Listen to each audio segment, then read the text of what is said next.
A beautiful heart that was broken.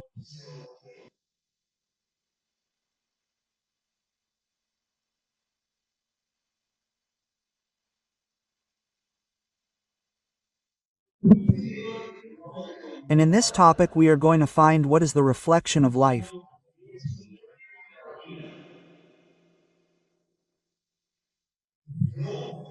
The harmony created and willed by God is broken. When our hearts are broken, the harmony created and willed by God is broken.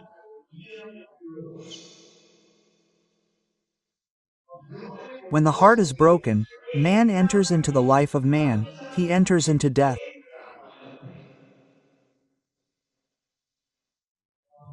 When the heart is broken, the temptation of slavery comes into the life of the person.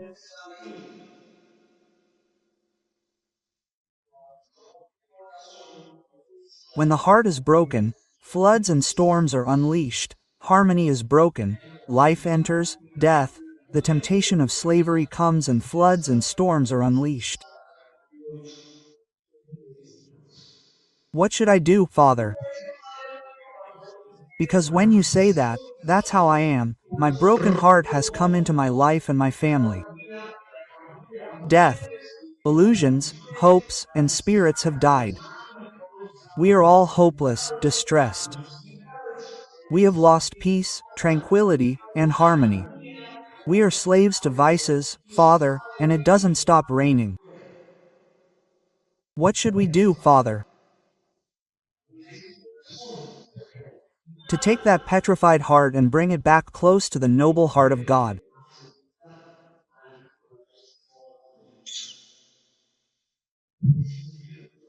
And that is the first topic, a beautiful heart that was broken.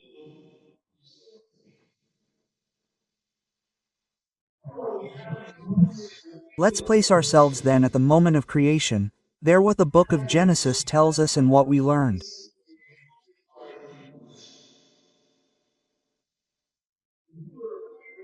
The book of Genesis, when it is telling us about the creation of man, tells us, God creates man in his image and likeness. Father, that is so beautiful. And what does that mean, Father?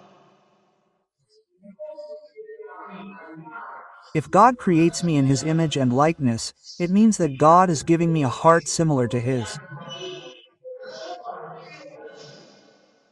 He cannot forget that. Because God made us very great.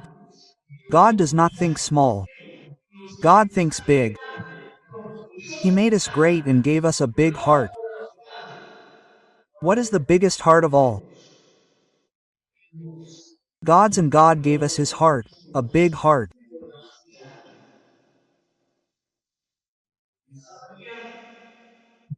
And the Bible says that when he creates man, God sees that he is good and God was pleased with what he made. He felt happy when he saw the man. He saw how beautiful he was, how special he was, how well made he was, that he felt very happy. That is why every attempt against life is an attempt against the joy of the God who created us.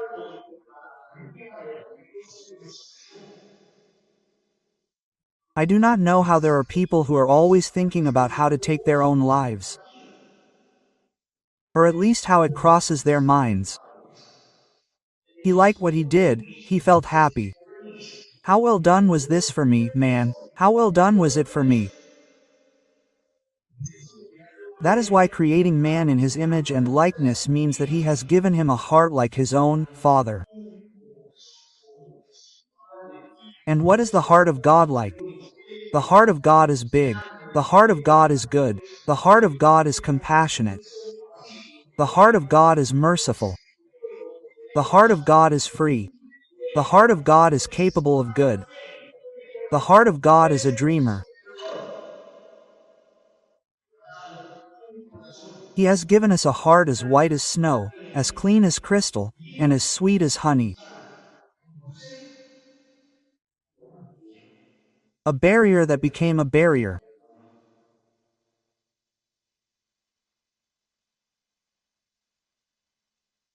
No, a barrier. Barrier, barrier. Why don't you sing that to us? Okay.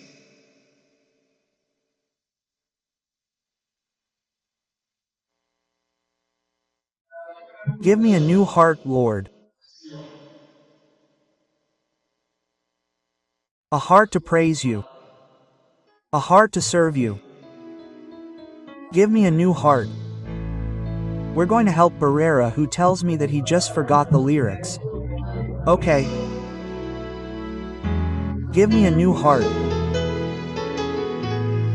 You're going to ask him, if your heart is hurting, start praying.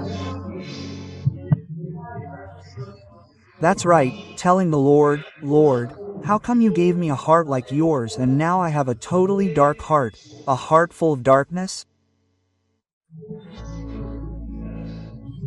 And you're telling me that you gave me a clean, pure, transparent heart. Start praying there. Lord, I want that heart in my life again. And let's sing.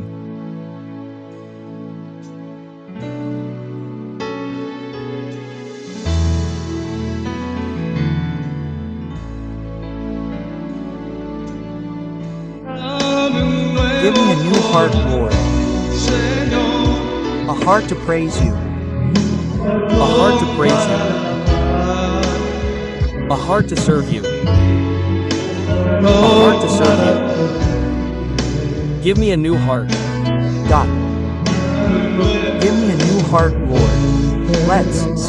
Let's hear everyone saying, give.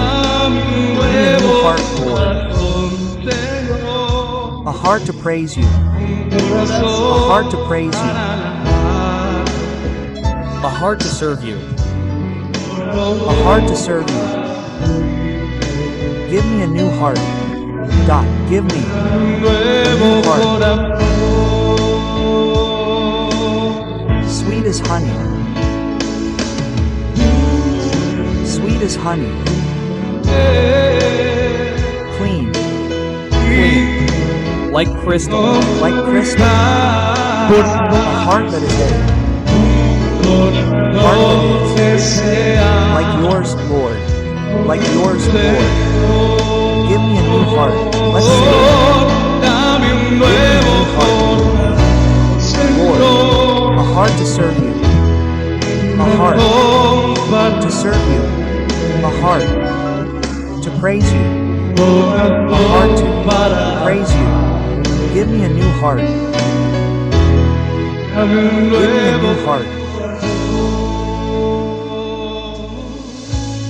You don't know how much Barrera and I sometimes get into a fight during holy hours and masses, and with a look we can reconcile everything. Yes or no, Barrera? A round of applause for Barrera, who has an immense heart. What does it say there, please? God creates man in his image and likeness. He gives him a good heart, a heart.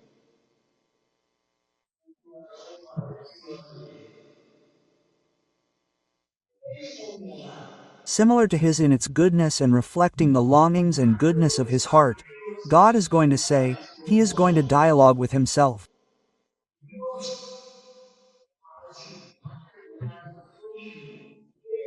He is happy to have created man, but he has such a big heart that he says, it is not good for man to be alone. I am going to keep him company. How big is God's heart that seeks only the good of the person? That is why he thinks of someone to accompany him. When he creates man and woman, his heart is still unsatisfied. Something is missing because I want them to be happy, I want them to be at peace. And he says, I am going to put them in a very nice place. And he puts them in Eden. Why, Father, does he put them in Eden? Because God's ideal is that they lack nothing, so that having everything they will never stray from him. That is why he is going to put them in a place of fulfillment.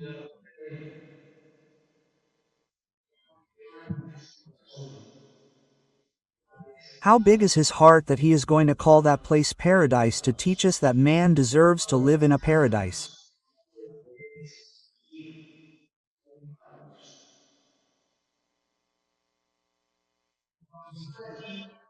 When they are there and God is feeling happy to see that marvelous work, the man also made, the woman also made, the place where they live so wonderful, he is going to set a condition for them.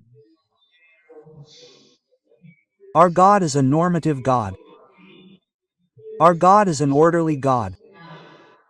And he is going to say to the heart of man, you may eat everything except this. Life will always be like that, dear friends, some restrictions that will teach us and drive us to live a life of strenuous struggle.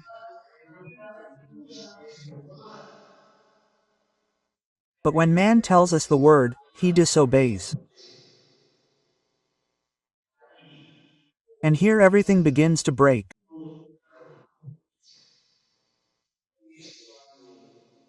That's when paradise begins to turn into hell.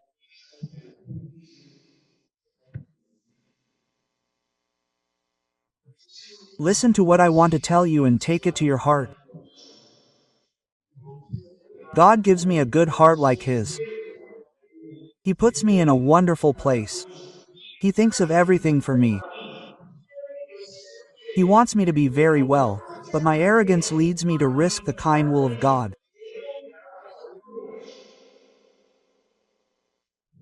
When does a man's heart begin to break?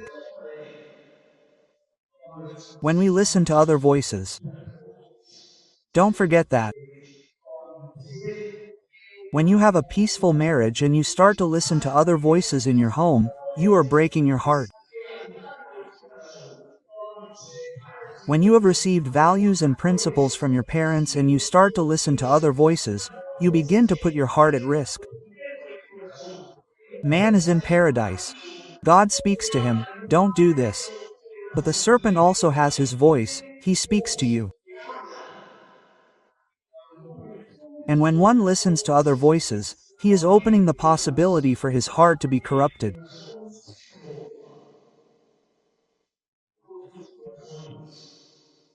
I know hearts that were broken because they followed a voice that was not the voice of the Lord. That is where many tears are born.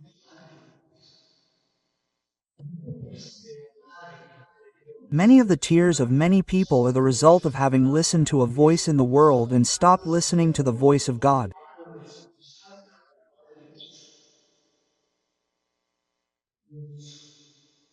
God, who is the owner of the house, when he sees this, how God suffers, seeing that what he made so beautiful begins to turn ugly and begins, like the owner of the house, to walk around in the garden.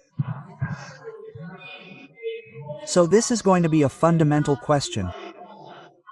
The man who does not listen to his voice will be asked, "Where are you?"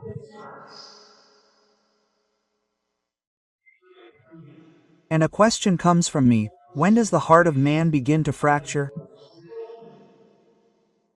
And the answer is, when God is lost. When does a person's heart begin to fracture? When God is lost. That is why, dear friends, when a person comes to me and tells me about a big problem they got themselves into, my question is, how are you with God? Because the answer is simply, Father, I let go of God, and when you lose yourself in God, you are totally exposed to the world. That's when we lose ourselves in sins, in slavery, in vices, in anguish, in desperation, and sadly in depression.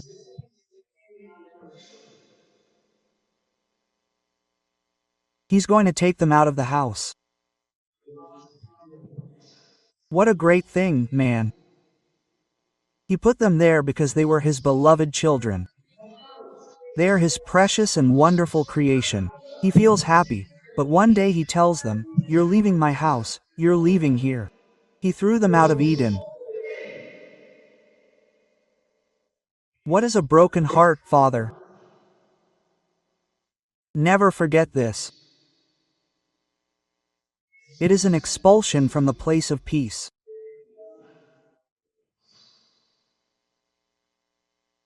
I negotiated my peace. Then peace and quiet are lost, as are the bed, the calm. What is a broken and broken heart? It is being expelled from the place of peace, serenity, tranquility, a clear conscience.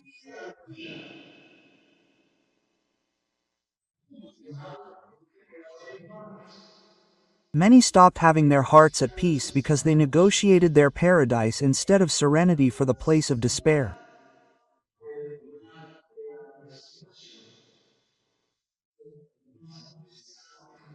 I was better off at home, and now I have chosen a hell outside my home.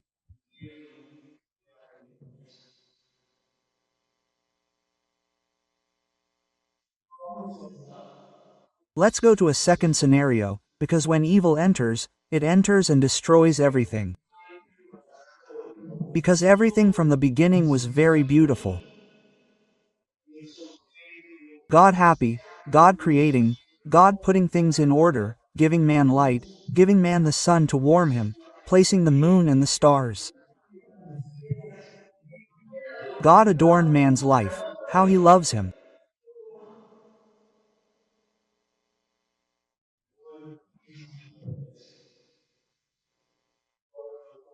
And everything begins to be lost when in the house or in the life of the person the door to evil opens. Everything begins to go wrong, and it's a chain of misfortunes.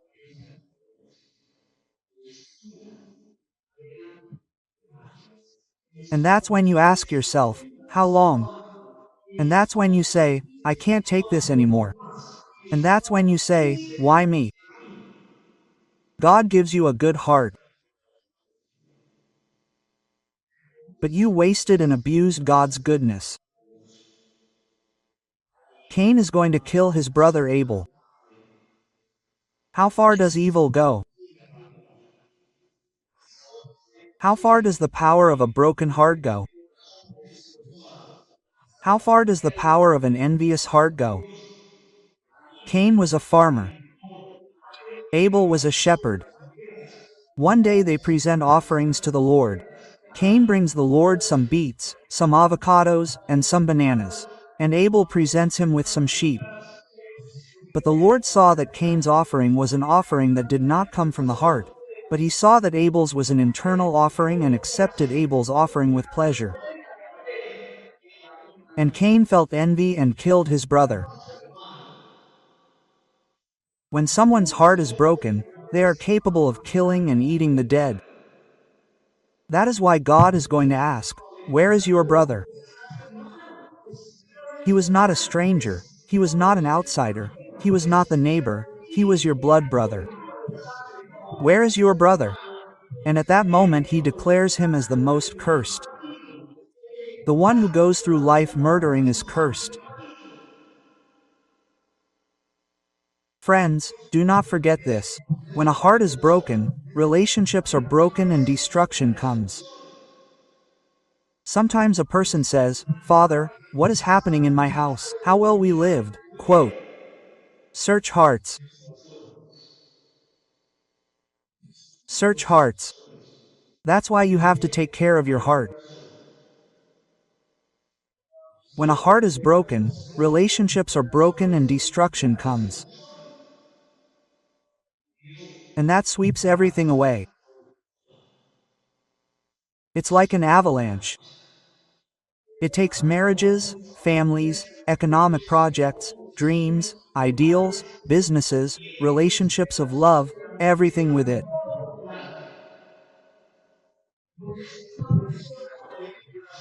And that's why a person with a broken heart often will only seek to break the hearts of others.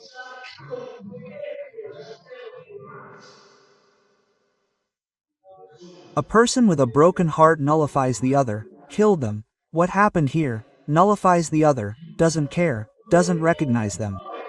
And because they don't recognize them, they turn against them. And that's why the Lord will ask them, where is your brother? Where is your brother? Do you know why the Lord declares him cursed?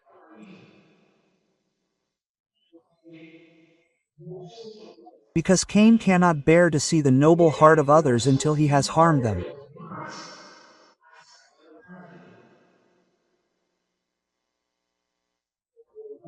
When a person is unhappy, he is not unhappy, he cannot bear to see anyone happy, my friends. That's where evil is born, that's where witchcraft is born. Why did he do that to me? Me? Because he is unhappy and could not stand to see you happy. When a person has a broken heart, dear friends, he will not stand to see anyone happy, and that is why he will be eternally dissatisfied. My heart was broken, may it be broken for others. Cain, with a broken heart, broke his brother's heart.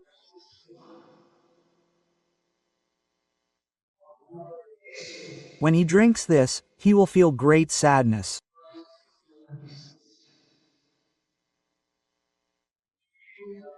When Yahweh saw that the wickedness of man was spreading throughout the earth and that every thought his heart devised was pure evil continually, it grieved Yahweh that he had made man on the earth.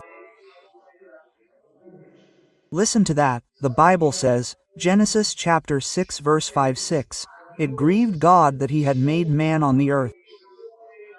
What would his disappointment be like?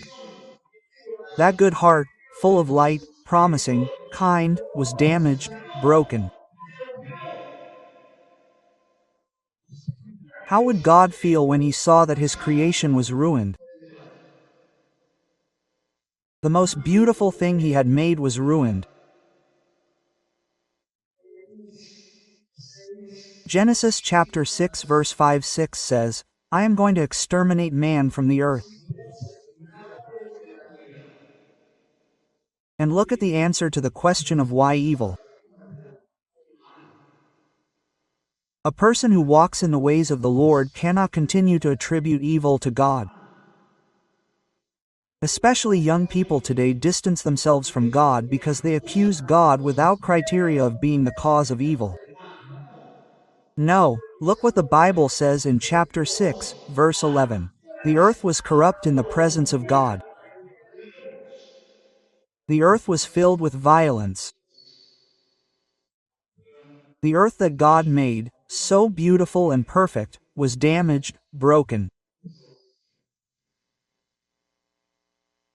Let's go to a third scenario. And you tell me, Father, but that is, of course, that is a chain of misfortunes. It was very nice at first, but now things are not so nice anymore, things have changed. And tell me if this is not a reflection of life. My house, my marriage, my home, my children, my business, everything was very nice. And now it has changed. A flood has come. Genesis chapter 7, verse 4 says, I will make it rain 40 days and 40 nights. I will make it rain 40 days and 40 nights. When your heart is broken by sin, it doesn't stop raining. Get ready for the downpours. When your heart is broken by sin, it doesn't stop raining, it doesn't stop raining. And you see all the people in a different scenario and you say, but why are there so many storms in my life? When the heart is broken, it doesn't stop raining. Floods of problems, difficulties, fears, despair.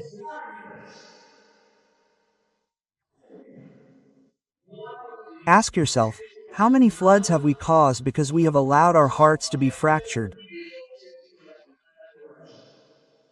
We have to take care of our hearts. Our hearts have to be taken care of. That's why I tell people who are in love, who have suddenly gone through a crisis, a not very good or pleasant breakup, to take care of their hearts. The keys to the heart are not given to just anyone. You can give the keys to someone who can come and vacate them. You can give the keys to someone who can take advantage of them. You can give the keys to someone who can take that heart and turn it into nothing. You have to take care of your heart. And this is the reason, dear friends, for so many floods. Having allowed our hearts to be fractured or to have our hearts fractured. Heart.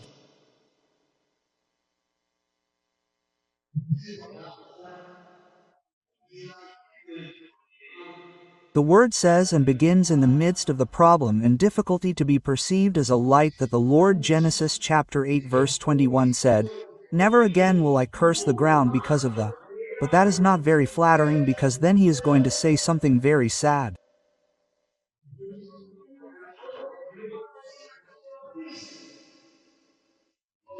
The thoughts of the human heart are evil from childhood. Listen to what I am going to tell you. The wickedness in the heart of man is so great that God ends up saying that the heart of man gets used to evil and it seems that there is no one to stop it.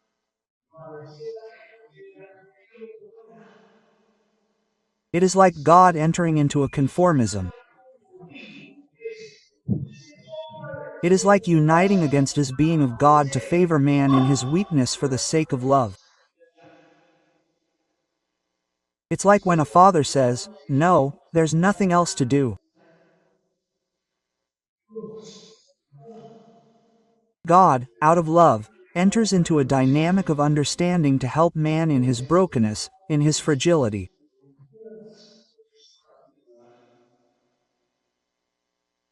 Let's go to a third scenario.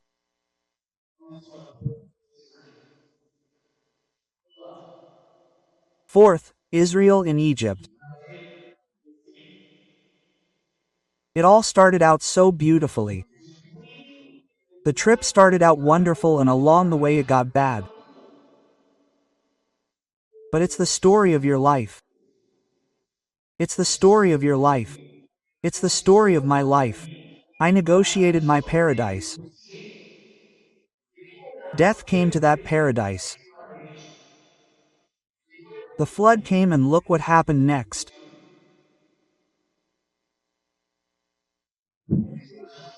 With that big heart of God, he chooses a man to go to Egypt to free his people. His name is Moses. Sin enslaved my people. The hearts of my people were hardened. But God is the God of opportunities. So he tells Moses, "You're going to go to Pharaoh and tell him that these people are mine. They're not his, they're mine. You're going to tell him to free them." So, what does sacred history tell us? That Pharaoh's heart hardened. And when Pharaoh's heart hardened, God began to send plagues. Friends, that's today's story. Do you believe whatever reason they give, whatever explanation they give? Do you think the pandemic is such a gratuitous thing? In a world that is losing itself and that lives far from God as if God did not exist, a very strange thing appears that has locked us all up in some corner of the world. And everyone gives an explanation for that based on science or some error. And sometimes I would like to give an explanation from God who made himself felt, not that God had sent death. Man, with his irresponsibility, unleashed another flood that affected us all. Let my people go, that they may worship me. Exodus chapter 15 verse 26. And look what is going to happen.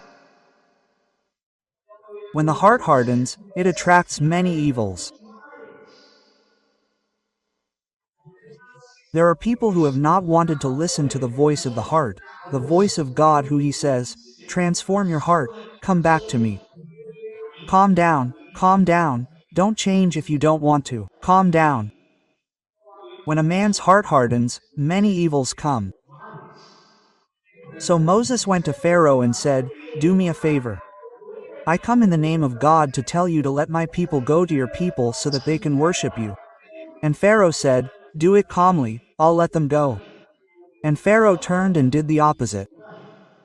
The first plague came, the plague of blood, then the plague of frogs, then the plague of lice, then the plague of flies, then the plague of cattle, then the plague of boils, then the plague of hail, then the plague of locusts, then the plague of darkness, then the plague of the death of the firstborn, a mockery of God. And Pharaoh always said, "I'm going to do it," and he never did, Father. Why?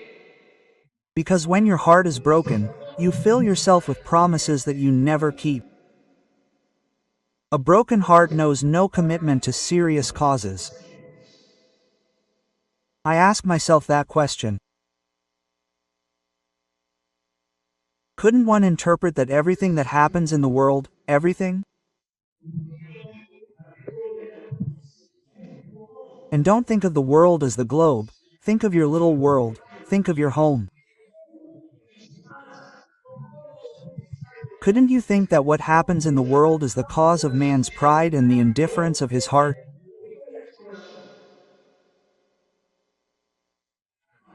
So much evil, even wickedness that has come to my house. Things that you thought would never happen and have come to your home.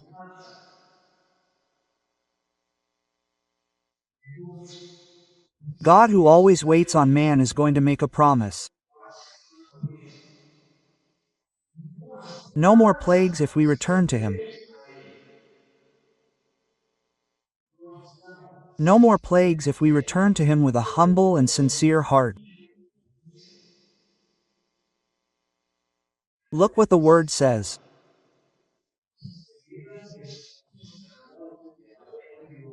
If you truly listen to the voice of the Lord your God, and do what is right in his eyes, giving ear to his commandments and keep all his statutes, I will not bring on you any of the plagues I brought on the Egyptians, for I am Yahweh, who heals you.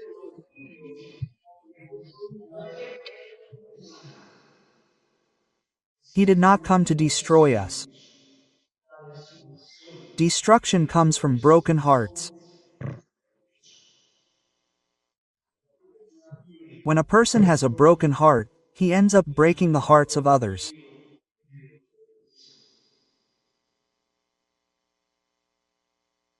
I will finish by telling you this.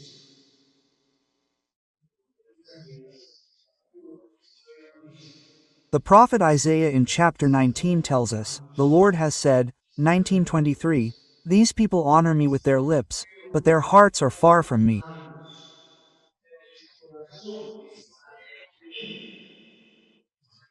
Their religion is worthless, for it is nothing more than human teachings and obligations." There is a complaint in the heart of God. Father, how so? Yes, God is complaining. Why? Because the way we live our relationship with him is not pleasing. God often does not like what you do. God often does not like your worship. God often does not like the way you celebrate Mass. God doesn't like the way you kneel before him in a blessed sacrament. God often doesn't like the way you pray the rosary or do works of charity. Father, why? Because it's empty worship. It's empty worship. They honor me with their lips. Their heart is far from me. Relationships from the outside, when what he's waiting for is a truly interior commitment.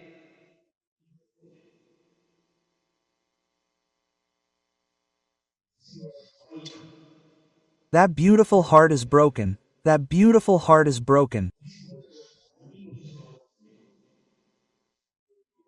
And so in the hearts of many of us right now there are many answers.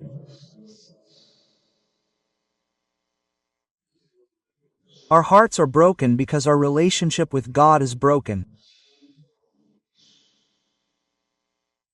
Don't look for another way out of that.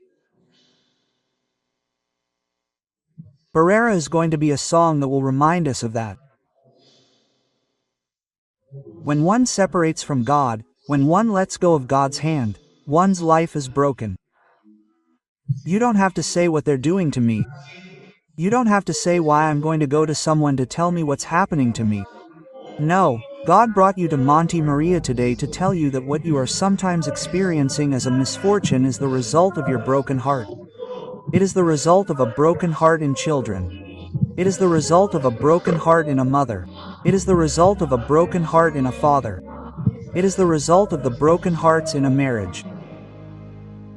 A heart is broken, And if a heart is broken, life is broken, desires, dreams, strength, and motivations are broken, and one wants to break oneself to the point of wanting to die. Do you know what the saddest thing of all is? That in everyone's heart there is still a longing for the beautiful heart that God gave us.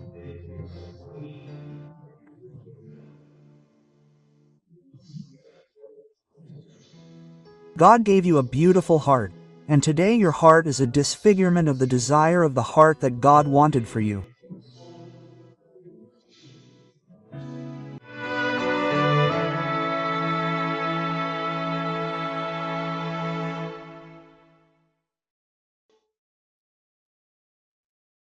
We have read the first reading from the book of Exodus, and from that reading I am going to propose 7 keys to moving my business forward or to sustaining it.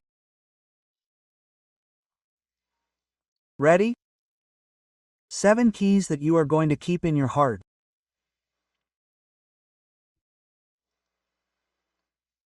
The first key: there is a man named Moses, who is a shepherd, and the word tells me that he is shepherding his father-in-law's sheep.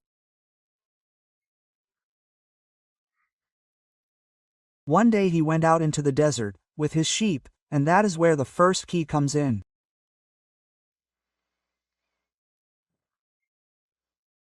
A company manager must have the heart of a shepherd. Do me a favor, you will never forget that. Father Freddy on December 28th, and it was not an April Fool's joke. On December 28th, Father Freddy told me during Mass, the heart of a shepherd. Moses was a shepherd. And what does it mean to have the heart of a shepherd?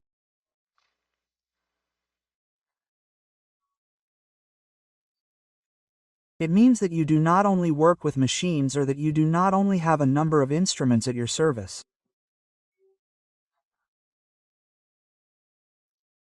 You work with people.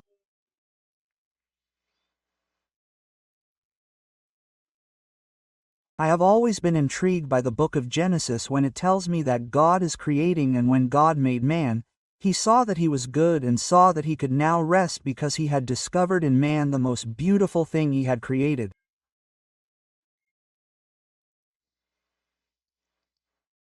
In your company, you have the most beautiful thing that God has created. You have people, and they are the most important thing.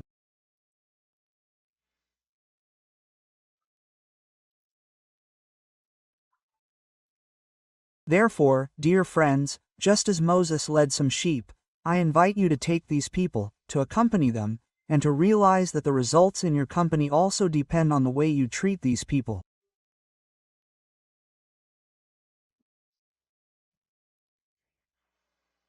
I will repeat that. The results also depend on the way you treat people.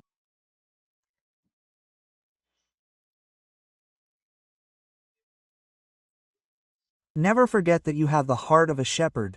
Never forget that they too, each one of your workers, has a heart, has stories to tell, has families to support, has realities to face, has wounds to heal.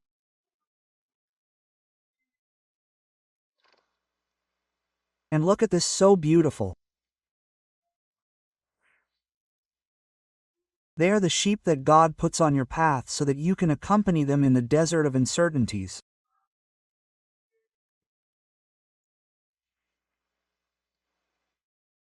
There are workers who only have you, who are their boss. Do me a favor, love those sheep very much because you have a shepherd's heart. Second idea, second key. How many are the keys? 7 piles.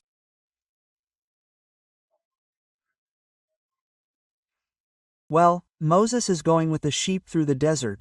He is shepherding them, and when he least expects it, Moses looks and sees a mountain, and the text tells me clearly, the mountain of God, Mount Oreb, the mountain of God.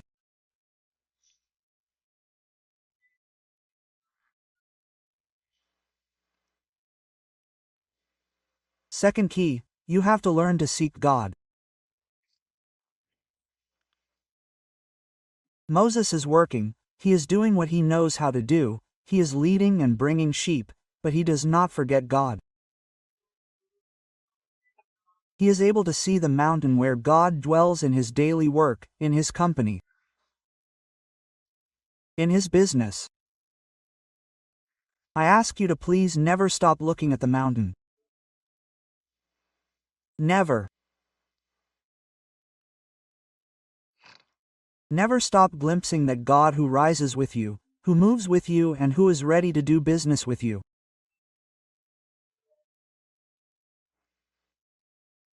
That is why Moses heads to the mountain.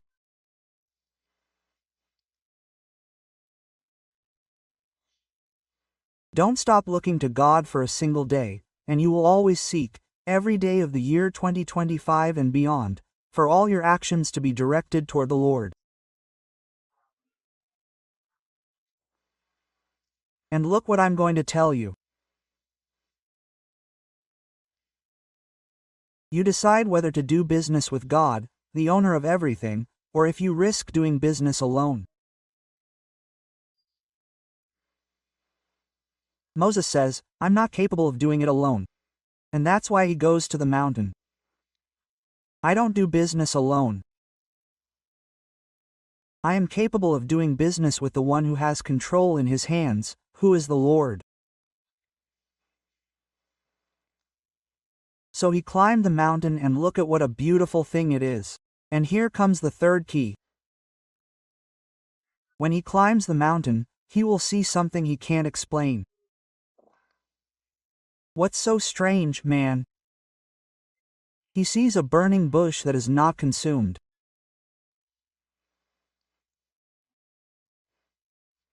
Third key, you have to know how to always read the Lord's blessings with admiration. You can't get used to blessings.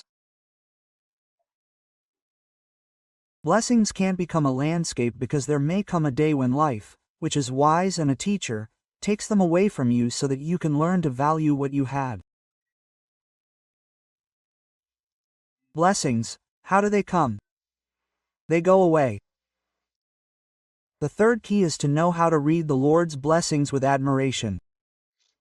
Look, friends, this man goes up and finds a bush that is not consumed. And that bush that is not consumed is the blessings that you have by your side all day long, in your surroundings, the doors that open, the good things that come to you and visit you. These are the blessings of the Lord that never cease to surprise us. Blessings that you and I have to recognize, they are generous, and that we have to learn to be grateful for. Why is the bush not consumed? First, because it wants to teach us something that we are going to learn in my business. First, the bush does not burn up because it wants to teach me that God does not change. God is always the same yesterday, today, and forever. Second, it wants to teach me that God does not wear out, God does not get exhausted. Third, it wants to teach me that God is dynamism, that God is movement, and so I entrust my business to the one who does not change, to the one who does not wear out, to the one who is a dynamic God. Fourth, it teaches me that God is a mystery. And fifth, it teaches me that God is a purifying fire, capable of cleansing and healing the wounds or difficult situations in the place where I find myself working. What a beautiful thing! 5 wonderful elements. God does not change, He does not wear out, He is dynamic, He is a mystery, and He is a consuming fire. God can make things in His company new every day, because He is fire. Fourth clue. When Moses gets there and sees that phenomenon, that burning bush, he hears a voice that tells him, "Do not come any closer, because the place where you stand is sacred. Take off your sandals." Quote. Fourth clue. You have to learn to take off your shoes, friends. For me, learning to take off my shoes tells me that I should never forget where I come from. I cannot forget where I come from. And I have to approach the blessings of the Lord with a shepherd's heart and a grateful heart. Taking off my shoes means learning to recognize that nothing is mine. Nothing is mine, everything belongs to God. And if it is from God, I learn to assume the realities that God places in my hands to administer them. I assume them with tact, respect, and delicacy. The company that you have is not yours. It is so not yours that you die and cannot take it with you. You are administering it, administer it well, with tact, respect, and delicacy. And look at this that I am going to tell you.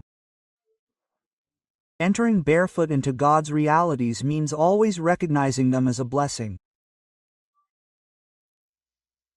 Your company is sacred ground. Your company is sacred ground. It is a blessing from heaven. You have to treat it as such. There are people who have not known how to value the things they have, and that is why they are not grateful for them. You have to enter barefoot into these everyday realities.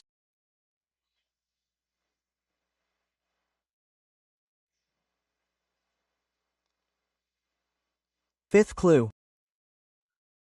When you climb the mountain and encounter that phenomenon and take off your sandals and can step on sacred ground, you will hear a voice that tells you, "You are going to free my people who are oppressed by Pharaoh." My people are suffering, God tells Moses. And so the fifth clue that I propose for your company to grow and go very far, further than it is already reaching, is that you read the mission in terms of service.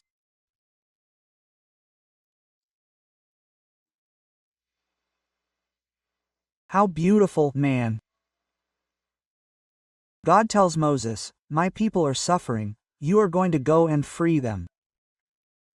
Reading the mission in terms of service. The world today is suffering as the people of Israel were suffering. The world is suffering today. With your work in this city, you have the responsibility to transform the world. Many pharaohs have oppressed it: money, corruption, drugs, the sensuality of the world. And we are called, how beautiful this is! We are called by the company to free people from their oppression. My job as an entrepreneur, because I work hand in hand with him, is to free people from their oppression.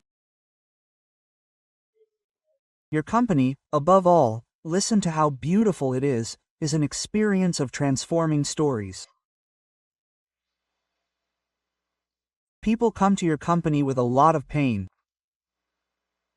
Your company is an experience of transforming stories. Everyone who comes there must come to serve, to help, to contribute so that people are saved and find their way. In my company, no one gets lost, everyone finds their way. And so we are learning a wonderful thing, that the ultimate destiny is not what you produce. The ultimate destiny is not what you produce. The ultimate destiny is the person who receives the message. Product. So, make it a life-changing experience. Sixth clue. Lord, Moses says to him, "If I go to Pharaoh and tell him that I am coming here to free these people, what do I say to him?" "Well, tell me, how do I speak to him?" And the Lord says to him, "Take it easy, my son, I speak for you. I am with you." Sixth clue. Whatever you do, do it with the Lord. I am with you, the Lord says to you. Today the Lord is telling you, You may be at this Mass there with fear and trembling. Things may come upon you.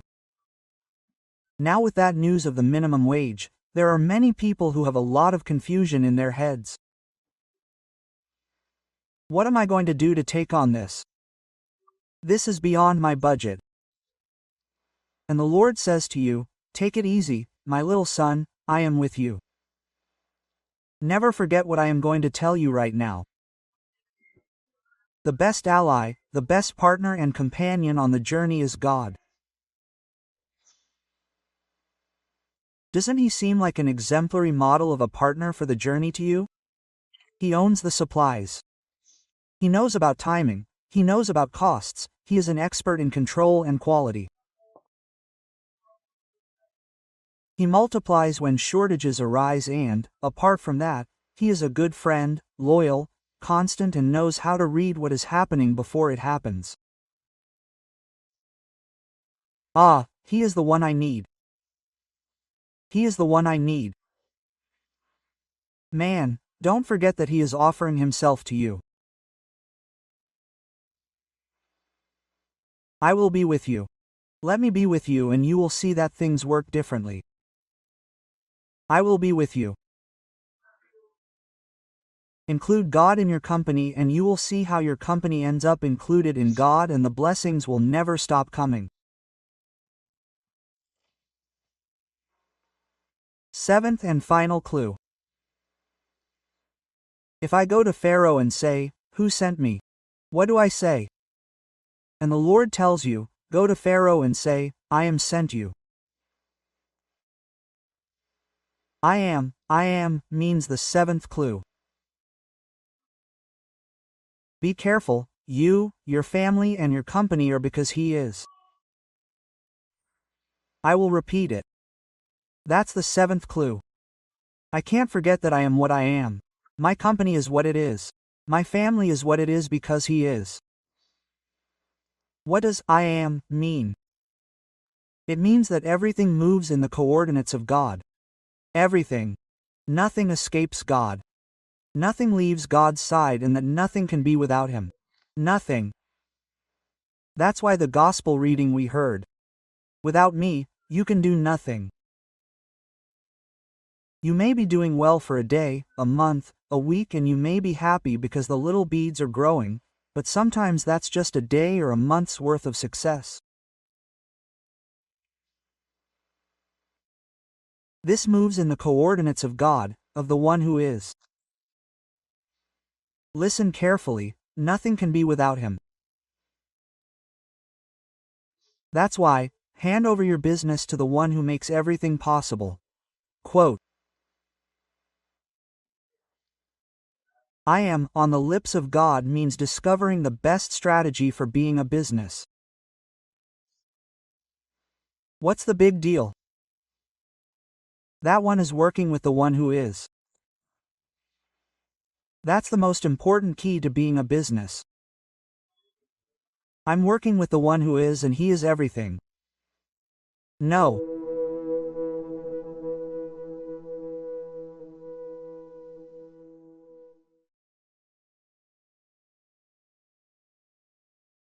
Y quiero proponerles entonces desde el Evangelio 7 pasos que un empresario debe tener en cuenta para que su empresa sea próspera.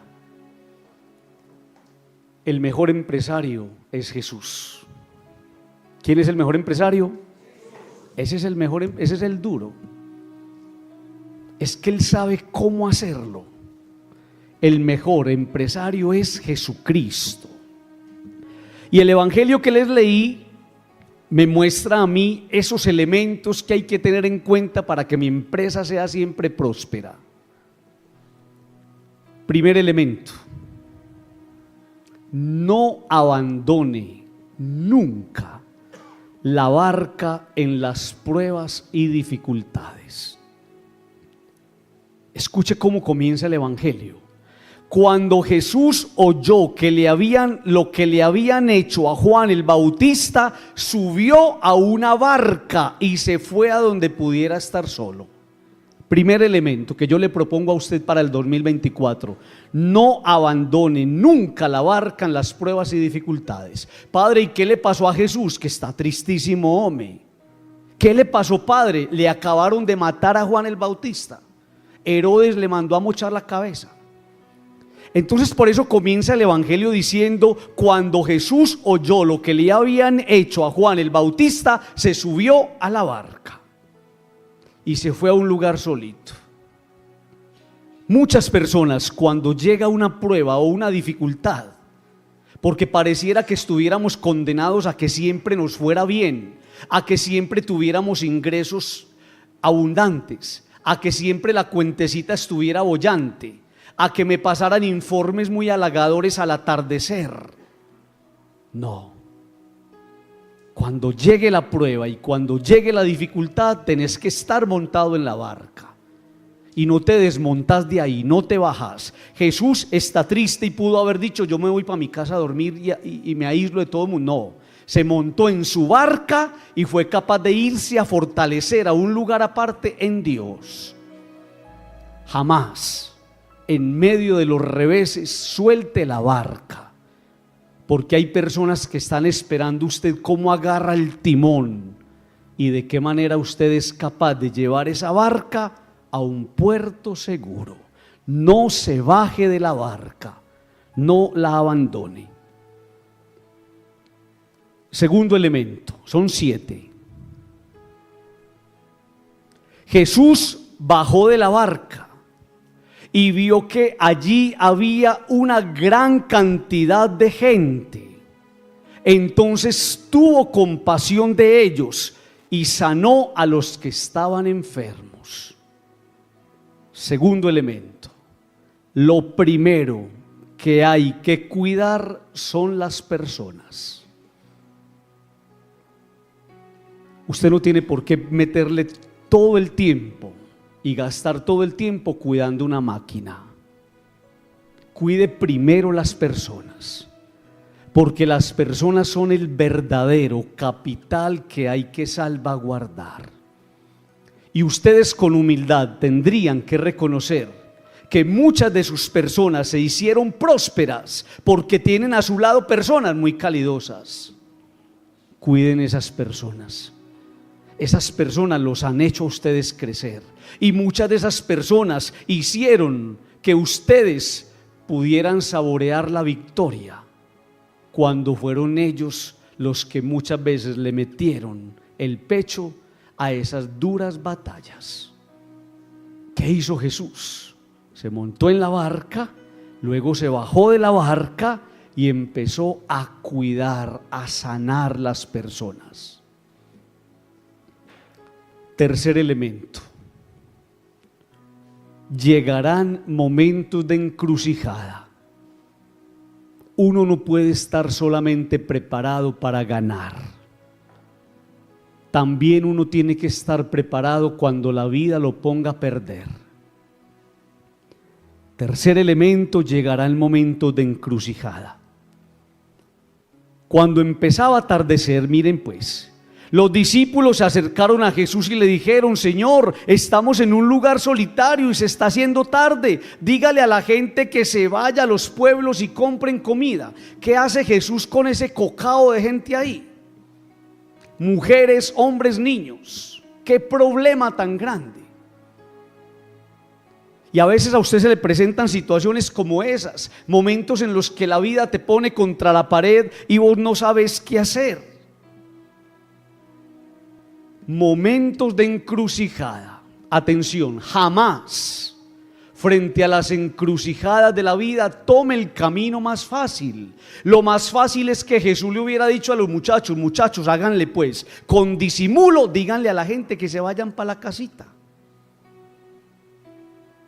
Jesús no los manda para la casa, porque a veces lo más fácil es desentenderse del problema,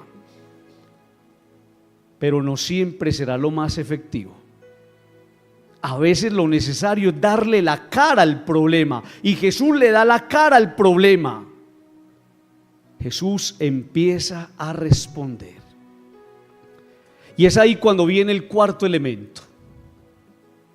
involucre a los demás. Pilas con eso que me parece muy bacano.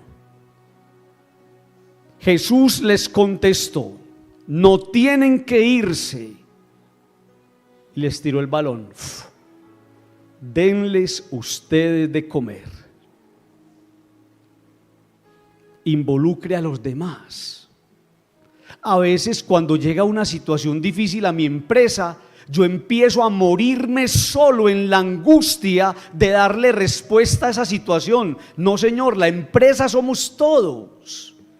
Entonces aprenda a mirar esas circunstancias difíciles en equipo y no se eche las cargas solo. Entre todos es más fácil. Denles ustedes de comer. Quinto elemento o quinto punto.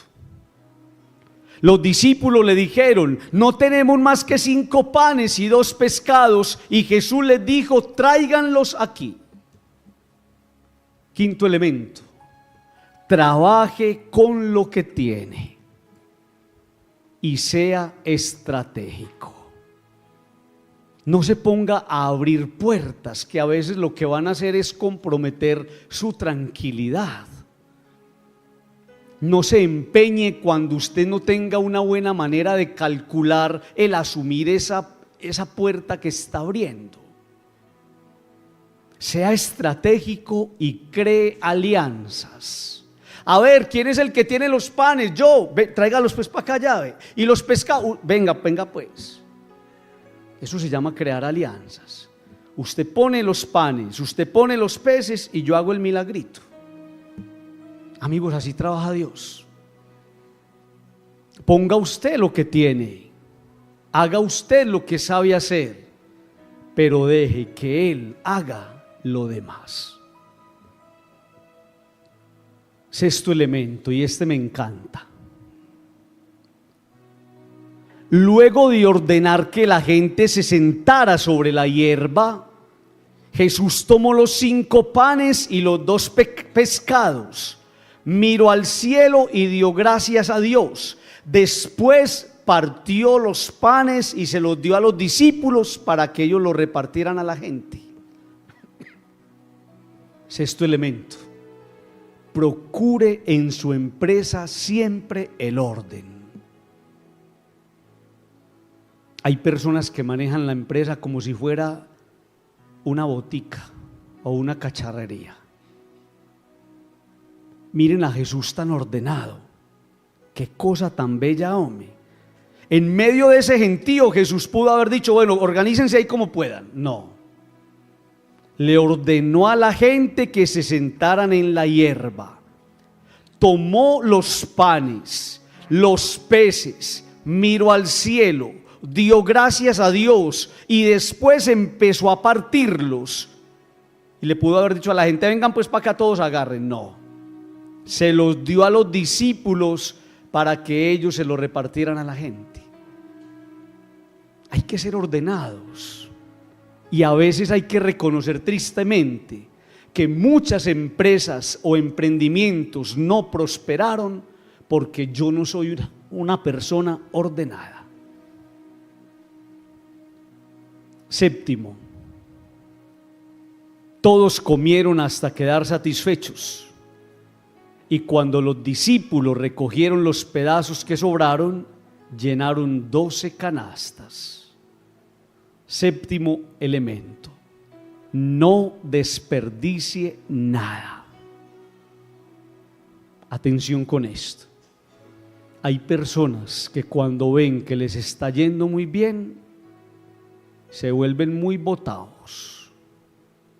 No desperdicie nada. No al derroche. Es necesario vencer la tentación del despilfarro.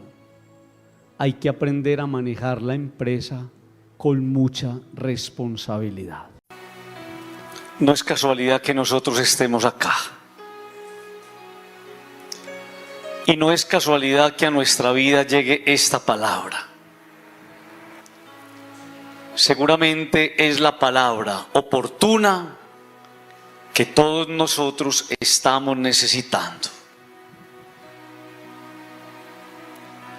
Y vale la pena decir que cuando hemos perdido la fuerza, incluso la esperanza, necesitamos un aliento de vida, una luz. No nos la sabemos todas, una pista en el camino. Porque es que el camino es largo. Y decía la primera lectura del domingo, y te falta mucho por caminar.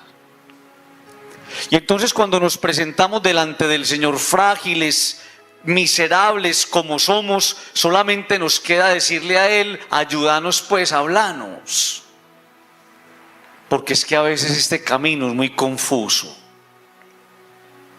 Y por eso desde la palabra de Dios que acabo de proclamarles, les quiero proponer 10 cosas, 10 puntos, 10 elementos, 10 pistas que nos ayudarán a enrutarnos para saber qué hacer, para aprender a discernir lo mejor en nuestra vida.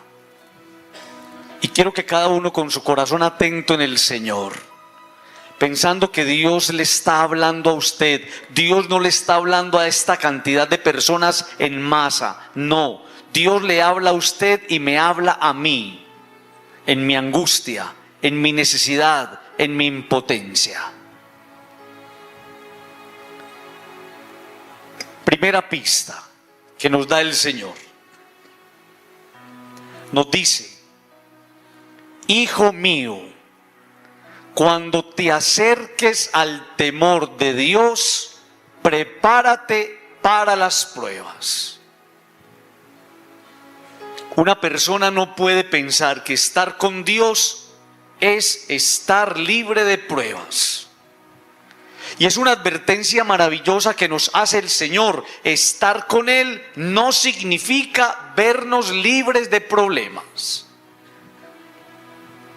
Es que cuando una persona se acerca a Él, está muy cerca del diablo. ¿Sabe por qué? Porque el diablo te va a pisar los talones para que no te acerques a Él. El diablo, como león rugiente, está buscando a quien devorar. Por eso cuando uno se acerca al Señor, cuando uno incrementa la oración, cuando uno recibe la bendición, cuando uno empieza a vivir a la manera de Dios, empieza a vivir más los ataques. Y vale la pena entender entonces que elegir a Dios significa correr un riesgo muy bacano. ¿Cuál riesgo, Padre? Que inicias una batalla. Yo me meto con Él, pero cuando me meto con Él empieza una guerra tremenda. ¿Contra quién, Padre? Contra el maligno y contra las tentaciones. Y entonces el Señor en el camino, en medio de las pruebas, nos va haciendo entender una cosa maravillosa: que Él no nos va a garantizar un camino libre de obstáculos, pero sí nos va a garantizar que no nos va a dejar solos. Nos garantiza su presencia. Segunda pista, en esa lectura preciosa que les compartí, nos dice el Señor, porque conoce nuestra vida, conoce nuestro interior, conoce nuestros miedos, nuestros desvelos, nuestros trasnochos. Nos dice el Señor: mantén el corazón firme. Es que ese corazón a veces es un corazón supremamente cambiante. Mantén el corazón firme. Y yo recuerdo una lectura preciosa de la Sagrada Escritura de San Pablo, cuando nos dice que no tiemble vuestro corazón.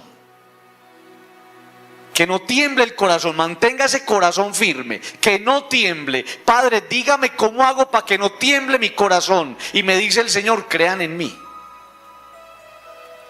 Cuando una persona cree en Dios, el corazón empieza a experimentar una estabilidad extraordinaria. Que no tiemble el corazón. Necesitamos un corazón firme. ¿Firme en qué, Padre? en las promesas de Dios. Es que yo le hago una pregunta a usted que lo sostiene, a mí que me sostiene, si no es lo que Él nos ha dicho. A usted que lo sostiene, si no es la palabra de Él que nos invita a esperar en Él. Por eso cae uno en la cuenta que la firmeza la da la estabilidad. Y algo es estable cuando es sostenido. Si tu corazón está sostenido por Dios, tu corazón no va a temblar. Y déjeme le hago una pregunta. ¿A ti quién te sostiene? ¿Quién te está sosteniendo en este momento? ¿En quién has puesto tu fuerza? ¿En quién has buscado tu equilibrio? ¿En quién has depositado tu confianza? ¿En quién distinto a Dios? Tercera pista en esa lectura extraordinaria. Nos dice el Señor, sé valiente. Pues pucha, qué cosa tan linda.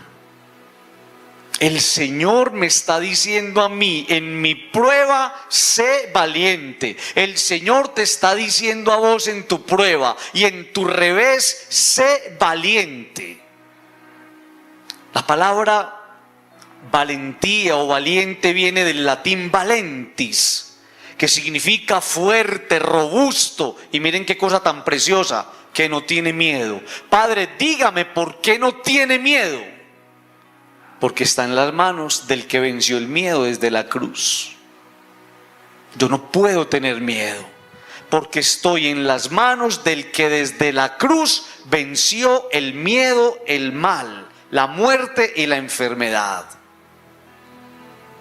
Padre, tan rico eso, me entender eso. Qué rico que lo entendieras, que la valentía es una gracia que se concede a quien, Padre, a quienes creen y esperan en Él. Por eso no todo el mundo la tiene. Por eso uno en el camino de la vida encuentra tanta gente tumbada y derrumbada.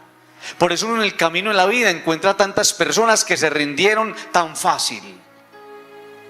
La valentía es una gracia que se le concede a los que creen y esperan en Él. Por eso ser valiente significa entender que hay alguien que está dando la pelea por mí. Por eso yo no me puedo derrumbar. Y por eso yo no me puedo patraciar. Y por eso yo no me puedo arredrar. Hay alguien que me dijo, déjame pelear pues por vos. Y ese alguien que no defrauda es el Señor. Cuarta pista. Para fortalecernos, para vencernos, para no desanimarnos, nos dice el Señor, no te asustes en el momento de la prueba. Yo no sé la prueba por la que usted está pasando, en su casa, en su vida personal, en su matrimonio, en su noviazgo, en su trabajo o en su empresa. No sé usted por qué está pasando, la verdad yo no lo sé. Pero Él sí lo sabe y le manda a decir, no te asustes en el momento de la prueba. Padre, deme una razón para no asustarme, que los resultados no dependen de ti. Usted no ha caído en la cuenta de eso. Es que hay alguien que está trabajando por usted. Hay alguien que madrugó hoy a trabajar en su problema. Padre, ¿y entonces qué pasa? Que yo me lleno de miedos, que usted no cree y no espera. Hay alguien que está trabajando en ti. Y por eso entendamos eso tan maravilloso. Los resultados en mi vida, en mis procesos, en las cosas que no entiendo, no dependen de mí. El control está en las manos de Dios. El día que ustedes y yo lo entendamos, que el control está en las manos de Dios, ese día ustedes y yo vamos a sufrir menos y vamos a vivir más. Dios es un experto. ¿En qué, Padre? En los casos difíciles. Yo tengo un amigo que quiero mucho que vive aquí en la parroquia. Y cuando se presentan unos gallos aquí a nivel de arquitectura o a nivel de problemas en edificación o de linderos o cosas, pásame ese caso a mí, que es que esos son los que a mí me gustan, esos galludos. Esos son los gallos que le pasamos a él. los casos difíciles que usted siente que no tienen solución, que le superan sus expectativas, que a veces sientes que no vas a tener control y capacidad de manejo, son los que le encantan a Dios. Por eso no te asustes en la prueba, porque hay alguien que lo hace mejor y no depende de vos. Quinta pista. Qué cosa tan bella. Mire lo que me dice la palabra que yo acabé de escuchar. Pégate a Él. Estoy pasando por una prueba, péguese a Él. Estoy pasando por una necesidad, péguese a Él. Siento que no soy capaz, péguese de Él. Me acabaron de diagnosticar una enfermedad, péguese de Él. Mi matrimonio se está desbaratando, péguese de Él. Me dijeron que me van a hacer esto, péguese de Él. Estoy amenazado, péguese de Él. Me están chantajeando, péguese de Él. Y por eso pegarse a Él significa que usted tenga claro qué significa pegarse a Él. Significa vencer la tentación de los fetiches y de las idolatrías. Nada de cosas raras, nada de untarse cosas, nada de meterse cositas por acá, nada de cosas raras. Pegarse a Dios significa solamente Dios. ¿Usted cree eso? ¿Ustedes creen eso? Solamente Dios. Y eso es lo que significa permanecer en Él. Me pego a Dios, permanezco en Él, solo agarrado de su mano, yo sé que voy a vencer. ¿Cuántas batallas perdidas? Porque usted se agarró de la mano de Dios, pero su otra mano estaba agarrada a otra cosa. Perdiste. Y es aquí donde vale la pena recordar lo que nos ha dicho el Evangelio. Permanezcan en mí, dice Jesús, porque sin mí nada podéis hacer. Me pego de Dios como la rama que se pega al tronco. ¿Por qué, Padre? Porque sin mí nada podéis hacer. Sexta pista. Me dice la palabra, no lo abandones. ¿A quién? A Dios. No lo abandones. Porque, Padre, porque el amor verdadero, el amor fiel, el amor limpio del bueno sabe quedarse. No te alejes de Dios. No lo abandones. Yo no abandono a Dios. Porque cuando abandono a Dios, muchas veces la vida termina abandonándome a mí. Y es cuando siento que la vida me pone contra la pared. No lo abandones, porque lejos de Dios se enfrían las fuerzas y las motivaciones. Entra uno en un desgano que no provoca nada. No abandone a Dios. Es que no es justo que seas así con Él. Sin Él le ocurre a usted lo que le ocurren a los planetas que están más lejos del Sol. Son hielo. Y hay vidas de personas que son eso.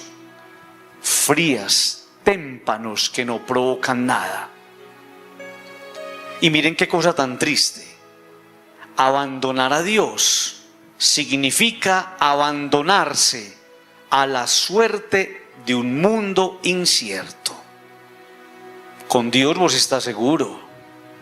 Cuando te abandonas de Dios y abandonas a Dios, quedas a la deriva, a la suerte de un mundo que va a coger y te va a dar una patada donde vos y yo sabemos. Séptima pista. Mire qué cosa tan bella. Acepta cuanto te suceda. Padre, a mí me cuesta tanto eso, hombre. Claro, ¿sabe por qué le cuesta? Porque la aceptación es una gracia. ¿Y qué es eso, Padre? Es leer en clave de fe los designios de Dios. Por alguna circunstancia que usted y yo no entendemos, eso está pasando. Pero Dios sí lo sabe. Y eso es lo que se llama aceptación. Aceptar es decirle a Dios que esperamos en Él, que todo lo hace bien. Es que yo no estoy esperando en el Señor de la esquina. No, ese Señor me va a quedar mal, hombre. No, yo espero en el Señor de arriba, que Él todo lo hace bien. Aceptar significa creer que todo lo que sucede en Dios tiene un feliz desenlace. Eso es aceptar. Aceptar lo que me sucede es entender que todo lo que sucede va a tener un feliz desenlace en Dios. Octava pista, me dice la palabra, confía en Dios. Confía en Dios, qué cosa tan extraordinaria. No es fácil confiar, qué cosa tan galluda, difícil. No es fácil, pero es la mejor salida. Es saber que puedes esperar en alguien. ¿En quién esperan los que no creen? No es fácil confiar, pero siempre en tu angustia, cuando el mundo te cierra las puertas, es la mejor salida.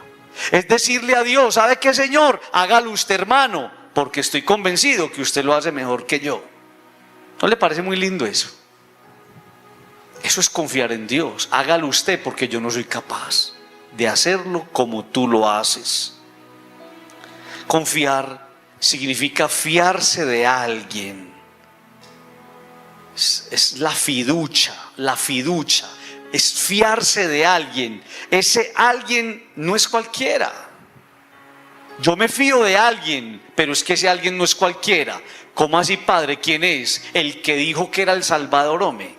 ¿Cómo no vas a confiar en el que dijo, yo soy el Salvador? Que ha venido a levantarte, a rescatarte, a salvarte de donde te metiste.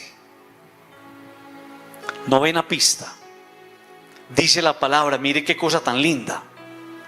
Esas cosas no me las inventé yo. Es la lectura que les leí del libro del Eclesiástico.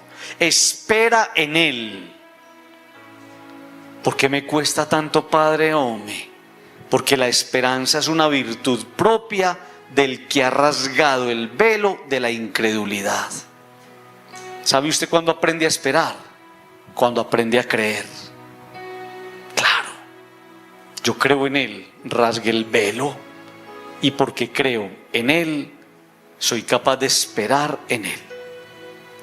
Esperar significa que he tomado una decisión, ¿cuál, Padre? La más inteligente que podría tomar una persona en cualquier rincón del mundo. ¿Cuál, Padre? Dejarlo todo en sus manos. Dígame usted, ¿en qué mejores manos va a estar tu problema? ¿En qué mejores manos va a estar tu dificultad? ¿En qué mejores manos va a estar tu tristeza? ¿En qué mejores manos va a estar tu enfermedad? ¿En qué mejores manos van a estar tus hijos? ¿En qué mejores manos va a estar tu matrimonio si no en las manos de Dios? Padre, ¿y por qué esas son las mejores manos? Porque la esperanza en Dios no defrauda. La esperanza en Dios no defrauda. Siempre señala un camino. Cuando esperas en Él, se abre un camino promisorio. Décima pista, y así termina esa lectura. Qué cosa tan bella. Mire esto. Él iluminará vuestros corazones. Qué cosa tan bella. Después de todo esto, después de todos estos dolores, después de todas estas lágrimas, después de todos estos trasnochos y desvelos, Él va a ser capaz de iluminar tu corazón para que puedas ver la luz.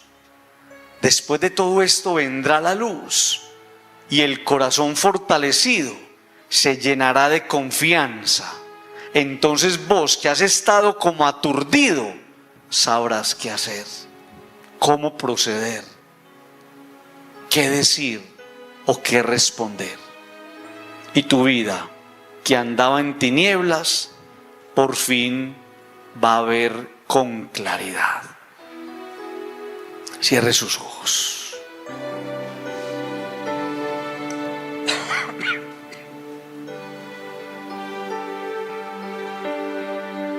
Con sus ojos cerrados. Le va a pedir al Señor esa gracia, ahí donde está.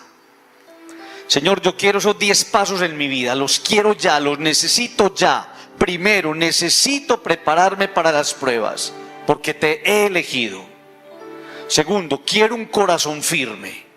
Tercero, quiero aprender a ser valiente. Cuarto, no me quiero asustar en las pruebas. Quinto, quiero estar siempre pegado a ti. Sexto, no me quiero abandonar, separar nunca de ti. Séptimo, quiero aprender a aceptar lo que sucede y leer ahí tus designios. Octavo, quiero aprender a confiar más. Noveno, quiero aprender a esperar. Y décimo, quiero la luz, porque estoy cansado de vivir a oscuras. Señor, yo necesito esa ruta en mi vida. Señor, yo necesito esa palabra en mi corazón. Señor, yo necesito tu asistencia en este momento. Señor Jesús, enséñame a esperar en ti, en medio de las pruebas y en medio de las dificultades. Ya sé por qué me trajiste esta noche a este lugar, porque mi corazón ha estado a oscuras y solamente se llenará de luz cuando sea capaz de abandonarme con confianza en tus manos. Con Jesús, ahí donde está. Y vas a vencer la tentación de la distracción. Si quieres cerrar tus ojos un momento y traer a este altar delante del Señor en su presencia tu necesidad, tu inquietud, tu tristeza, tu dolor, tu alegría, tu impotencia, tu proyecto, tu emprendimiento, los nombres, los rostros de las personas que tanto amas, lo vas a hacer. Y lo vas a hacer porque Dios te estaba esperando. Porque seguramente tus inquietudes y tus necesidades en algún momento te las llevaste para otro lado. Y has ido entendiendo que lo mejor es traérselas a Jesús. Porque Él está orando. Porque Él está trabajando. Porque Él no se cansa de trabajar. Porque Él todavía no ha terminado. Porque Él está haciendo su obra y la está puliendo.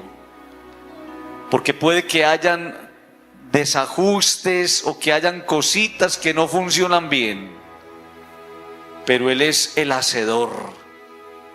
Él es el que tiene el control.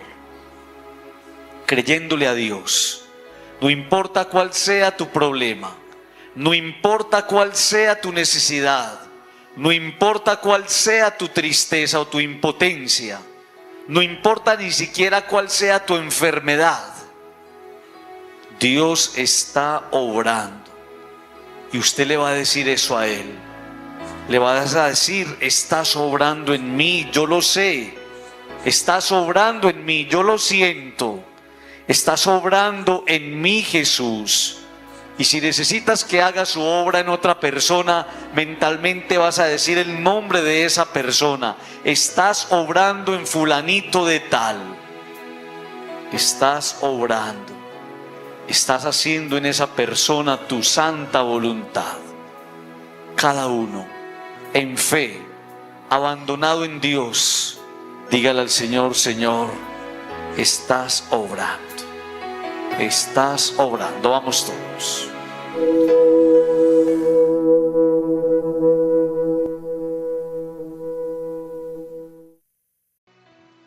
It is no coincidence that we are here. And it is no coincidence that this word has come into our lives.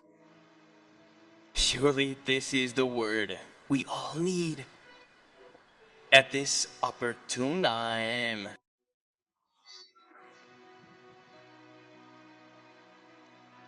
And it is worth mentioning that when we have lost strength, even hope,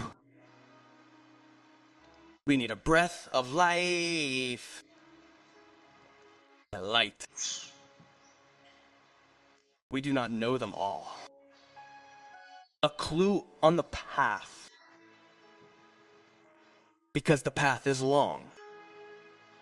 And the first reading for Sunday says, and you have much further to go.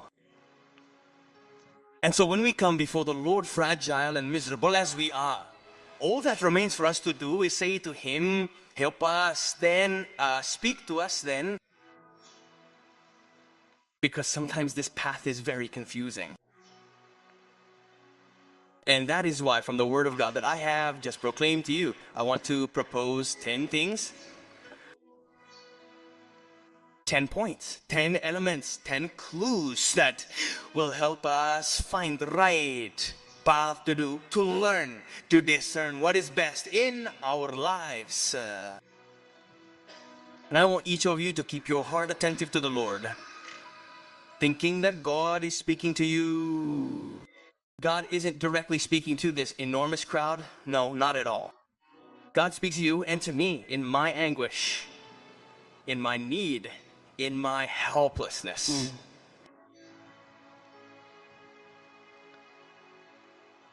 The first clue that the Lord gives us is, He tells us, my son, when you draw near to the fear of God, prepare yourself for trials agitagas.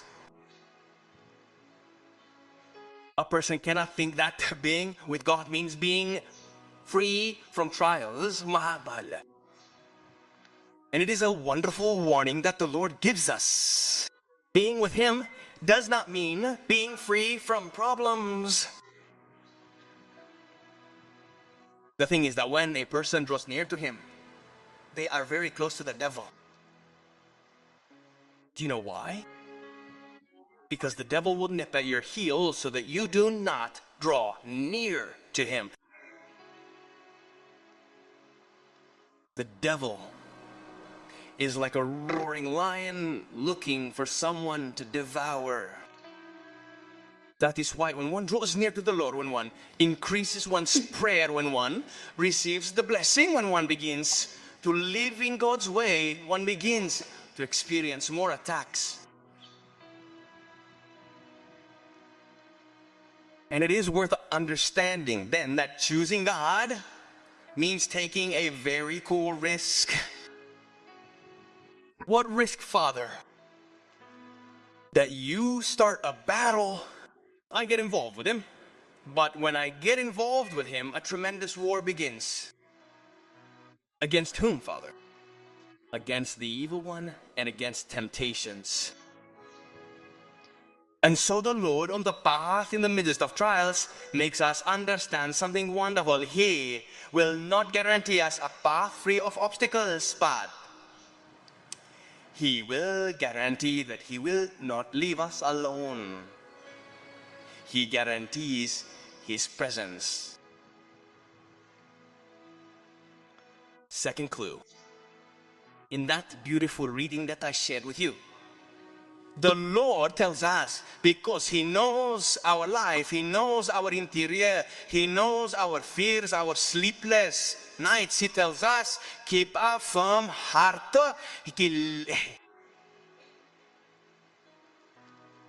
Because that heart is sometimes a supremely changeable heart. Keep a firm heart. And I remember a beautiful reading from the sacred scripture of Saint Paul when he tells us not to let your heart tremble. Let not your heart tremble. Keep that heart firm. Let it not tremble. Father, tell me how I can keep my heart from trembling. And the Lord tells me, believe in me. When a person believes in God, the heart begins to experience so extraordinary stability. So that the heart does not tremble, we need a firm heart. Firm in what, Father? In the promises of God. I ask you a question. What gives you the strength to persevere? What supports me, if not the assurances He has given us? What keeps you going, if not His words urging us to place our trust in Him? That is why there is one thing in the account that gives firmness, stability, and something is stable when it is sustained. If your heart is sustained by God, your heart will not tremble. And let me ask you a question. Who sustains you? Who is sustaining you at this moment? In whom have you placed your strength? In whom have you sought your balance? In whom have you placed your trust? In whom other than God? Third clue. In that extraordinary reading, the Lord tells us Be courageous. Wow, what a beautiful thing. The Lord is telling me in my trial, be courageous. The Lord is telling you in your trial and in your setback, be courageous. That the word courage or brave comes from the Latin word valentis, which means strong, robust, and look at what a precious thing it is that it is not afraid. Father, tell me, why are you not afraid? Because you are in the hands of the one who overcame fear on the cross. I cannot be afraid because I am in the hands of one who overcame fear, evil, devil, death, and sickness on the cross. Father, it is so wonderful to understand that. How wonderful that you understood that. Courage is a grace that is granted to those who, Father, believe and hope in Him. Yes, in Him. That is why not everyone has it. That is why on the path of life one finds so many people who are knocked down and crushed. That is why on the path of life one finds so many people who have given up so easily. Courage is a grace that is granted to those who believe and hope in Him. That's why being brave means understanding that there is someone who is fighting for me. That's why I can't give up. That's why I can't get discouraged. And that's why I can't be discouraged. There is someone who told me, let me fight for you. And that someone who does not disappoint is the Lord. The fourth clue, to strengthen us, to overcome us, to not get discouraged. The Lord tells us, do not be afraid in the moment of trial. I do not know the trial that you are going through at home, in your personal life, in your marriage, in your relationship at work, or in your company. I do not know what you are going through. The truth is, I do not know, but He does know. And He tells you, do not be afraid in the moment of trial. Father, give me a reason not to be afraid, because the results do not depend on you. You haven't realized that there is someone who's working for you. There is someone who got up early and worked on your problem. Father, what happens then? I am filled with fears that you do not believe in or expect. There is someone who is working on you. And that is why we understand this wonderful thing. The results in my life, in my processes, in the things that I do not understand, do not depend on me. Control is in God's hands. The day that you and I understand that control is in God's hands, that day you and I will suffer less and live longer. Tante Linda Yuma. God is an expert in what, Father? In difficult cases. I have a friend that I love very much who lives here in the parish. And when there are some problems here regarding architecture or problems with construction or boundaries or things like that, he passes the case on to me because those are the ones I like, those big ones. Those are the ones that we pass on to him. Difficult cases that you feel have no solution, that exceed your expectations, that sometimes you feel you will not have control and ability to handle, are the ones that God loves. Therefore, do not be afraid in the test, because there is someone who does it better, and it does not depend on you. Fifth clue. What a beautiful thing. Look what the word that I just heard tells me. Stick to Him. I am going through a test, stick to Him. I am going through a need, stick to Him. I feel that I am not capable, stick to Him. I have just been diagnosed with an illness, stick to Him. My marriage is falling apart, stick to Him. They said they are going to do this to me, stick to Him. I am threatened, stick to Him. They are, stick to Him. And that is why sticking to Him means that you are clear about what sticking to Him means. It means overcoming the temptation of fetishes and idolatries. No weird stuff, no smearing things on yourself, no putting little things in here, no weird stuff. Sticking to God means only God. Do you believe that? Do you believe that? Only God.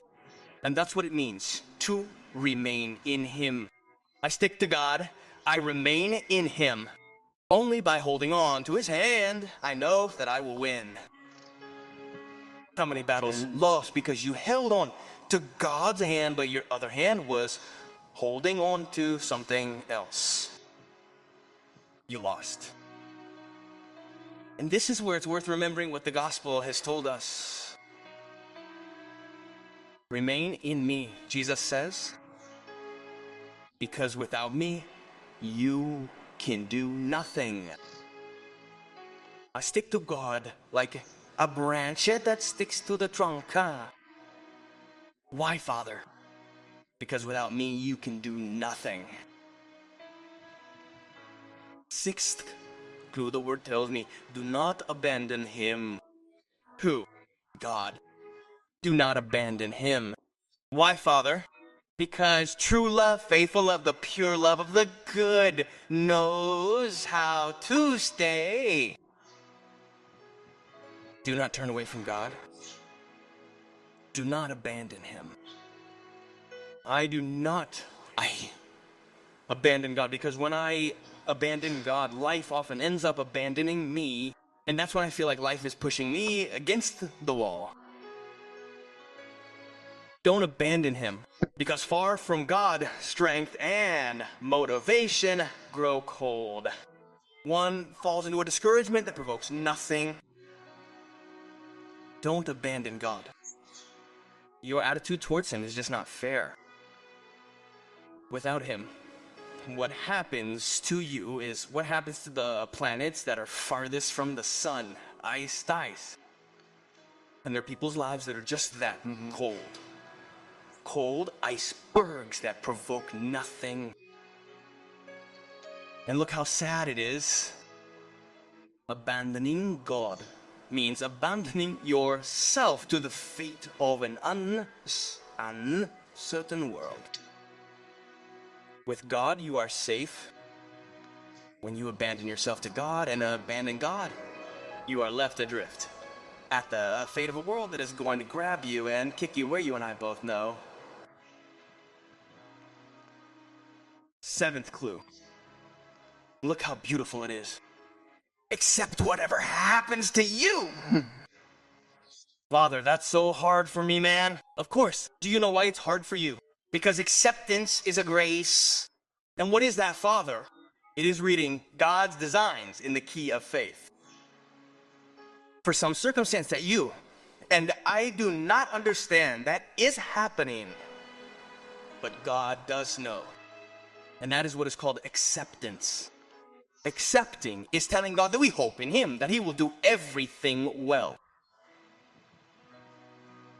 I am not waiting on the Lord on the corner. No, that Lord is going to make me sick. No, I hope in the Lord above, who does everything well. Accepting means believing that everything that happens in God has a happy ending. That is accepting. Accepting what happens to me is understanding that everything that happens will have a happy ending in God. Eighth clue. The word tells me, trust in God. Trust in God. What an extraordinary thing. It is not easy to trust. What a difficult thing. It is not easy, but it is the best way out. It is knowing that you can hope in someone. In whom do those who do not believe hope? It is not easy to trust, but always in your anguish, when the world closes its doors to you, it is the best way out. It is telling Him to God, you know what, Lord? Do it yourself, brother, because I'm convinced that you do it better than I do. Don't you think that's very nice? That's trusting in God. Do it yourself, because I'm not capable of doing it the way you do. Trusting means trusting in someone. It's trust. Trust is trusting in someone. That someone isn't just anyone. I trust someone, but that someone isn't just anyone. How so, Father? Who is the one who said he was the Savior? How can you not trust the one who said, I am the Savior, who has come to lift you up, to rescue you, to save you from where you've gotten yourself into? Ninth clue. The word says, look how beautiful it is. I didn't make those things up. It's the reading I read to you from the book of Ecclesiasticus. Hope in him. Why is it so hard for me, Father Home? Because hope is a virtue proper to someone who has torn away the veil of unbelief. Do you know when you learn to hope? When you learn to believe. Sure. I believe in him. I tear the veil. And because I believe in him, I am able to wait on him. Waiting means that I have made a decision. What father? The most intelligent one that a person could make in any corner of the world. What father to leave everything in his hands? Tell me, in what better hands will your problem be? In what better hands will your difficulty be? In what better hands will your sadness be? In what better hands will your illness be? In what better hands will your children be? In what better hands will your marriage be, if not in the hands of God? Father, and why are those the best hands? Because hope in God does not disappoint. Hope in God does not disappoint. It always points out a way. When you wait on him, a promising path opens up. 10th clue. And so that reading ends. What a beautiful thing. Look at this. He will enlighten your hearts. What a beautiful thing. After all this pain, after all these tears, after all these sleepless nights, he will be able to enlighten your heart so that you can see the light at Amanyunglet. After all this, the light will come, and your strengthened heart will be filled with confidence. Then you who have been in a daze will know what to do, how to proceed, what to say, or what to respond. And your life that was in darkness will finally see clearly. Close your eyes.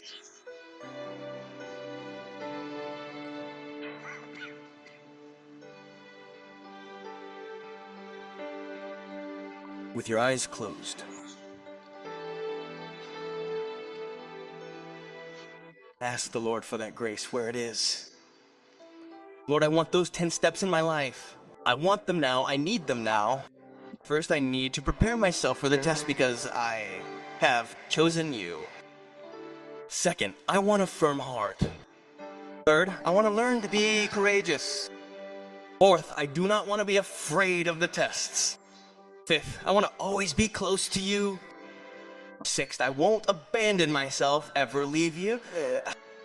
Seventh, I want to learn to accept what happens and read your designs there.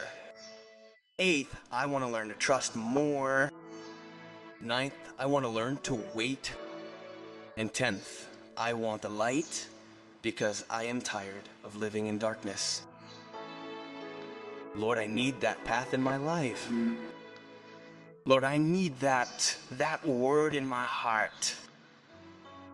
Lord, I need your assistance at this moment. Lord Jesus, teach me to wait on you in the midst of trials and in the midst of difficulties. I know why you brought me to this place tonight. Because my heart has been in darkness, and it will only be filled with light when I am able to surrender myself with trust in your hands with Jesus where he is.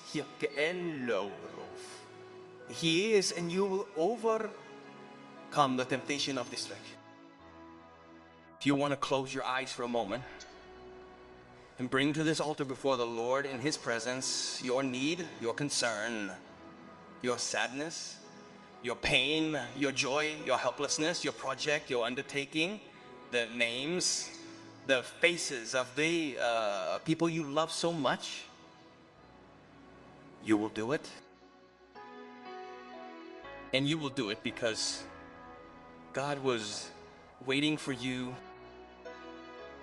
Because surely at some point you took your concerns and needs somewhere else, and you have come to understand that the best thing is to bring them to Jesus because He is working. Because He is working. Because He does not tire of working. Because He is not finished yet. Because He is doing His work and polishing it. Because there may be imbalances or little things that do not work well, but He is the doer. He is the one who is in control. By believing in God, no matter what your problem is, no matter what your need is, no matter what your sadness or helplessness is, no matter what your illness is, God is working. And you're going to tell Him that. You're going to say, you're working in me. I know it. You're working in me. I feel it. You're working in me, Jesus. And if you need Him to do His work in another person mentally, you're going to say that person's name. You're working in so and so. You're working. You're doing your holy will in that person. Each one in faith, abandoned to God. Tell the Lord, Lord, you're working. Lord.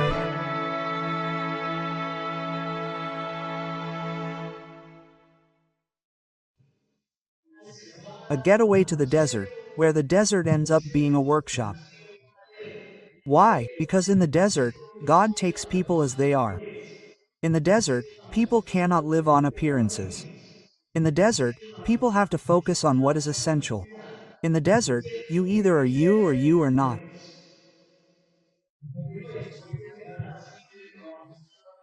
And that is why sacred history will always show us a God who is a friend of the desert, because the desert ends up having the flavor of purification with a broken heart. Someone was telling me just now, Father, many people told me, I came here today with a broken heart. My response was, that's why God brought you. Thank goodness I'm not married, but just now I was looking in the mirror and one of you left me with a mark on my lips. I don't know which one of you it was.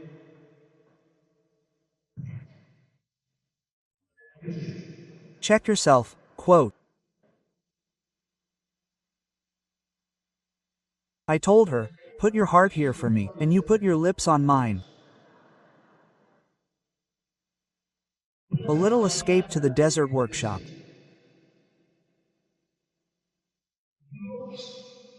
God, and we've seen it all morning, is experiencing deep pain.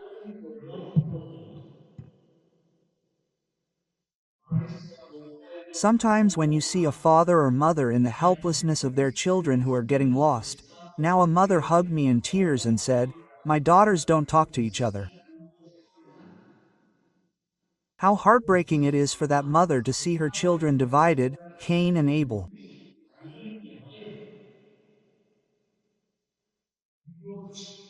God feels the pain of a people who do not honor Him, who do not recognize Him, who do not love Him, who do not give Him a place. An ungrateful people who are trying His patience.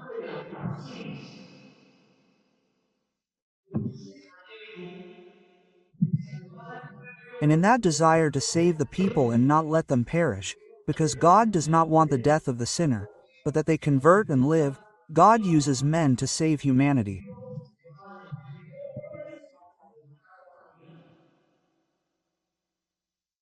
I always like to think that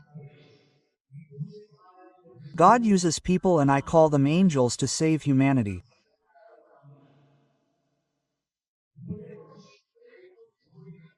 And that's why not every time you meet a person who smells like trouble, because for you that person may be a problem, for that person you may be the only opportunity.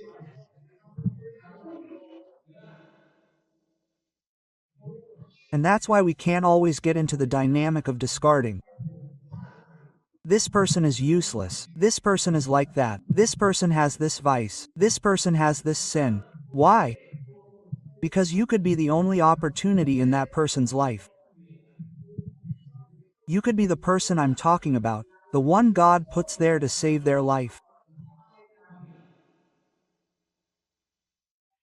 Sacred history is full of that, of men that God took and placed in a community, in a town, in a house, in a family, in front of someone. For what, Father? To help them achieve a purpose. One of those men in the century before Christ was Hosea.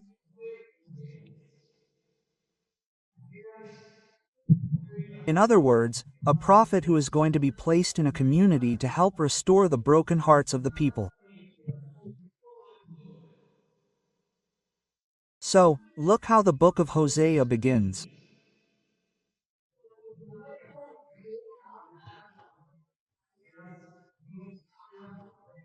When Yahweh began to speak through Hosea, God speaks through his angels. He told the prophet, "You are going to go and marry a prostitute and have children with her."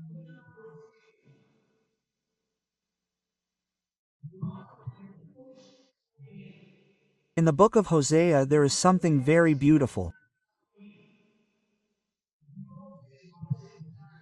God is going to present himself as the husband, and the prostitute is the church that abandoned the husband, the men who turned against God.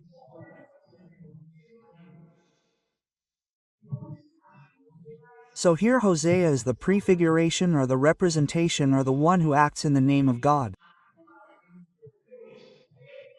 Go marry a prostitute. You are going to have children with that prostitute because the country is becoming a prostitute.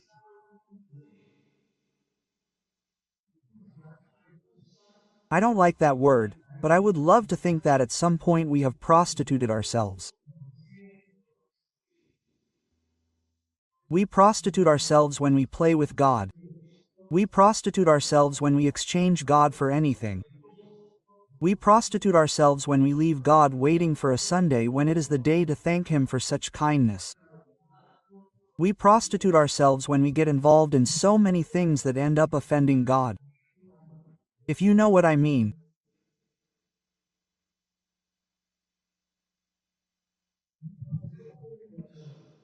When hearts are broken and people are heartbroken, it is necessary to bet on an alliance.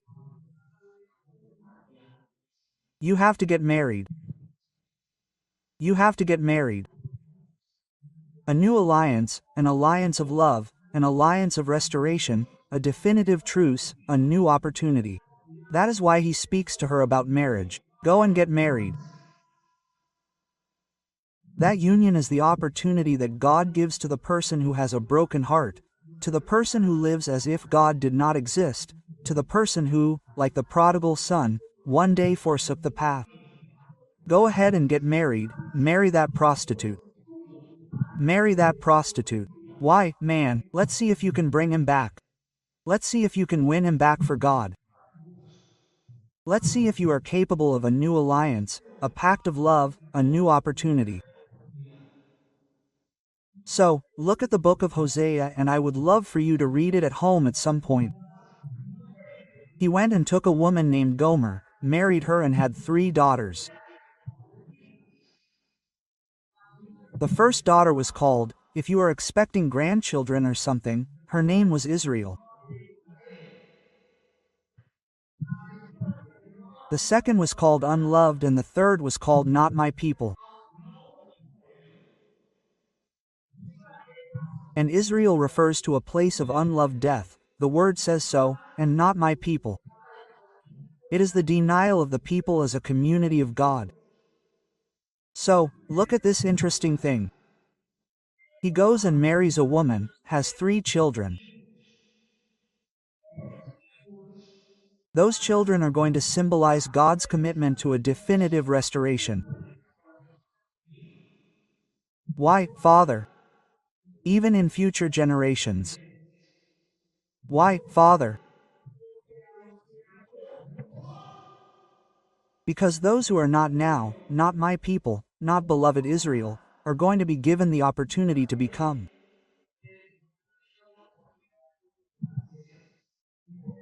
So, he marries a woman, has 3 children and gives them this name, Israel, not beloved and not my people. How does this chapter end? It ends by saying, Israel is my land, not beloved is now my beloved and not my people will be my people. What does it mean? That when one opens oneself to God and allows oneself to be touched by the mercy of the Lord ends up simply giving us an opportunity. He took that woman, had 3 children with them and gave them an opportunity to become what they were not. But one day in the midst of pain the husband speaks. The husband's heart is broken. If any of you have ever experienced infidelity, you know what infidelity means. And that doesn't mean you start looking askance at the other person. It doesn't mean that you've probably already accepted it, overcome it because you're mature and you did very well. But how does infidelity hurt? It's because you look the other way. It's because you broke the covenant you made with me. The husband feels that pain because his wife is sleeping with others, because she's prostituting herself to him. So, look what the husband says. Who is the husband? God. He is God.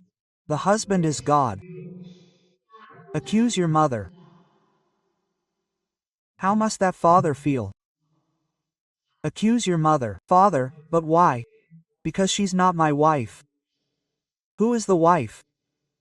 You. You are the wife. And God is telling her, accuse her because she is no longer my wife. You are no longer mine. You left me. You got away from me. You twisted yourself. You turned your back on me. Accuse her because she is no longer my wife. But you know what? I am not her husband either. How painful must God be when speaking in the book of Hosea? You are no longer my wife, but I want you to know that I am no longer your husband. Who loses? God does not need you. But without that husband, we are broken, lost. There is a rupture of the heart with God. There is a rupture of affections, of gratitude. And listen to me say this about memory. How can one forget what God has done? How can you forget that God was there when everyone left? How can you forget that when scarcity came, you never lacked anything? Because God's providence does not fail. One does not forget that, and that is why he is going to tell her, look, accuse your mother, tell her to cleanse herself of the infidelity etched on her face and to throw out the impurity that clung to her breasts. Restoration begins in the heart of a person, of a people, of a family, of a marriage. Restoration begins with a commitment to cleanliness. Let us all purify ourselves. We have to cleanse ourselves, we have to let go, and we have to choose God instead of the world. Tell your mother to cleanse herself, the husband tells her. And a process of conquest in pain begins. Tell her to cleanse herself because if not, I will undress her and leave her naked. I know many people who have not been able to get up. I know stories of people who have not been able to fight or prosper. Life has stripped them and left them with nothing. Why, Father? Because this does not work without God. This does not work without God. Tell your mother that if she continues living like this, I will undress her, I will leave her naked and with nothing, like when she was born. Then it will be the same, then a desert. Listen, he's not telling you it'll be like a field or a paradise. It's going to be a desert, a land without water, and you're going to die of thirst. And I'm not going to love your children anymore. How painful. Don't count on me. I'm not going to love your children anymore because they are children of prostitution. The hardening of a person's heart, those people who are reluctant to God, who believe that they can do it without God, calm down, my friend, because life takes care of you. The hardening of a person's heart only brings misery, and life ends up taking away from the one who is not capable of giving. One cannot be arrogant before God. Fight with whoever you want, fight with whoever you want, beat up and break noses, but with God. With God to whom we owe so much. With God to whom we owe nothing but gratitude. Without God this doesn't work. And look, the husband keeps talking. How could that man have a changed heart? Nothing. She said, let me go with my lovers. Listen, then, to the husband begging and she running away. Let me go with my lovers. Why? Because they give me my bread and my water, my wool and my flax, my oil and my drink. Shameless me. Let me go with my lovers because they support me. Wait what he tells you. In all of us there is a mania, a great mania called ingratitude, and it ends up walking hand in hand with obstinacy. Many times the ungrateful person is a provocateur of God. Let me go with my lovers, who support me, give me groceries and provide for me very well. And when the husband hears that, look what he tells you.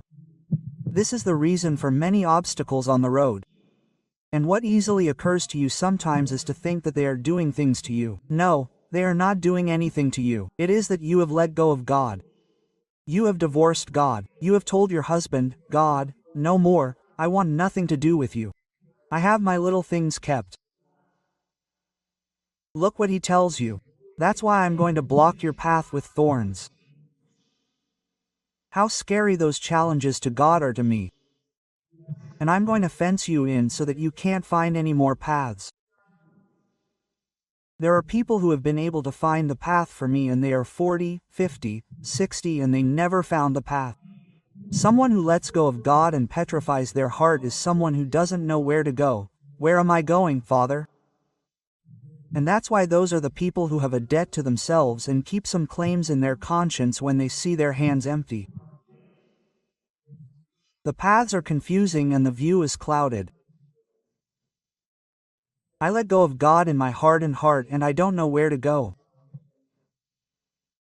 The word says, she will pursue her lovers and not catch up with them.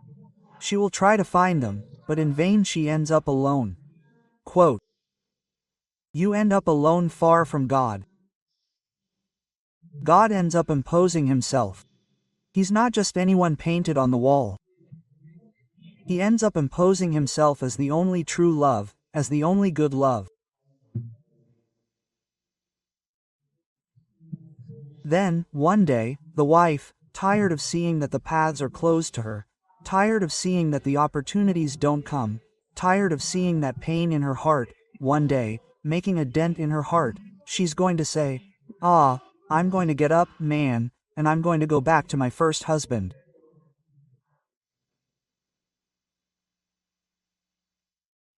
How much she wallowed in, how much she turned her heart around. And I'm not referring to men, I'm referring to vices, attachments, situations that end up separating us from God. How many have we wallowed in? I'm going to get up and go back to my first husband. Father, and that woman, why did she make that decision? That woman made that decision because she realized it, and the word says so, because things were better for me with him than they are now. I don't know why people end up letting go of God to go drink from other sources. In Paisa we say, stop eating meat, stop eating bones. Things were better for me with him. That decision of the church, of the woman in this text is wonderful. She went into herself and was able to say, ah, I suffer a lot with these men, and with that one I had everything. I'm going to go back to him, I'm going to go back to God, I'm going to go back to my first husband. Quote, and this is where the heart begins to be enlightened. It is the prodigal son's awareness. I will rise. I will return to my father's house, and I will say to him, Father, I have sinned against heaven and against you. I am no longer worthy to be called your son. Omel, the husband, continues in pain. And look what she says. She did not see that I was the one who gave her the wheat, the wine and the oil, and she thought that others gave them to her. Listen to that. She thought that others were the ones who gave them the little market, and it was me. She thought that. And I am the one who gave her the wheat, the wine and the oil, and who provided her with abundant silver and gold that she used to make her gods. With what I gave her, she went to spend it on others and built calves for the gods, for the Baals. Her heart is very sore, very sore. We do not recognize the actions of God, and sadly we put blessings at risk by using them for evil. As a person who is blessed by God, who is of the Eucharist, who has a beautiful marriage, who has children, who has a good wife and a husband by her side, they go to visit witches. That's it. Don't play with the blessing. Don't play with the blessing. I gave it to her and she used it for evil, for her Baals, for her personal gods. When God has blessed me so much, I don't play with the blessing. When God has blessed me so much, I don't go to those strange places where I'm challenging God. It's because when I go to those places, I'm telling God, look, my son, you're here, get out of here, you're of no use to me. That's what I do with God when I go to those places. And God reproaches you here. You thought it was others who gave to you, and I was the one who kept your fridge and pantry full. I was the one who made you get up every morning, and you thought it was someone else. That's why I'll come to get my wheat back. It's God speaking, speaking to the ungrateful, crooked wife who cheated on you. I'll come to get my wheat back in the harvest and my new wine in the vintage. I'm coming for what's mine. I'm coming to collect the talents. Well, if you can't tell him, Lord, you gave me this and I buried it because I was afraid. Quote, no, I'm going for what's mine. And everything that covered her nakedness. A God who is deeply upset by the aristocratic way in which men manipulate him. He is the giving God, the providing God, but he is the God who receives nothing. But here the good thing begins.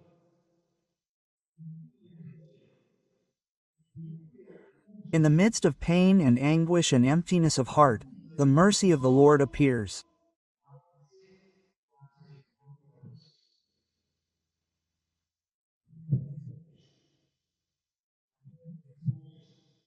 One day, when the husband saw his wife, the prostitute, full of pain in her heart, and saw a little light in her that said, there is something to do here, he got up and said, I'm going to take her to the desert.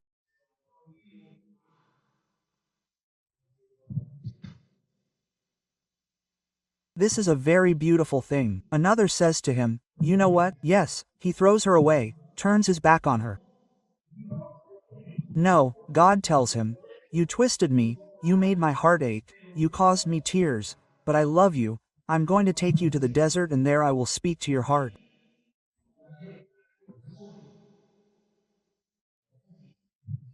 And there, in the desert, I will speak to her heart and I will give her back her vineyards, and I will turn the valley of misfortune into a place of hope. Listen, and there she will answer me. She will answer me as when I was young, as when we were sweethearts and we had that pure and beautiful love, as in the days when I went up to Egypt. And look at this, so beautiful. On that day, Yahweh, you will call me no more. On that day, Yahweh says, you will no longer call me my Lord, but you will say, my husband. He fixed the way for you. I will take her to the desert, I will win her back, I will speak to her heart, you will respond to me as in the days of youth, and then you will say to me, come, then, you are my husband. That is God. A broken, shattered heart, and God brings us to a desert to tell us, come, I will fix that for you. Let's make peace. It's time to reconcile with God. Let's make peace. And then I'll finish. Look how beautifully he says this. I will remove the names of the balls from his tongue. You will no longer utter any names other than mine, so that he will not remember those names anymore. I will marry you forever. We will be lovers forever, forever, forever.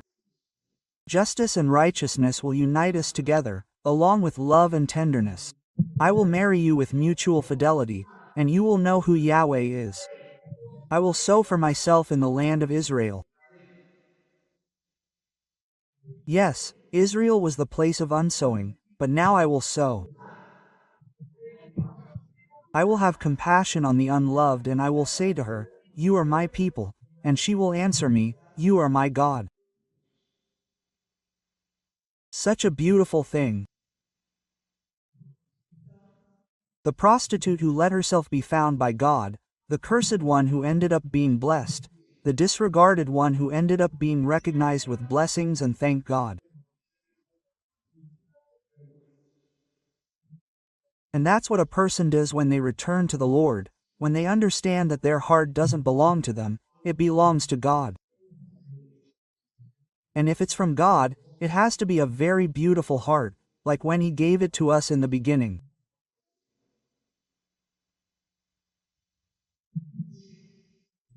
The prophet Ezekiel says, I will purify you.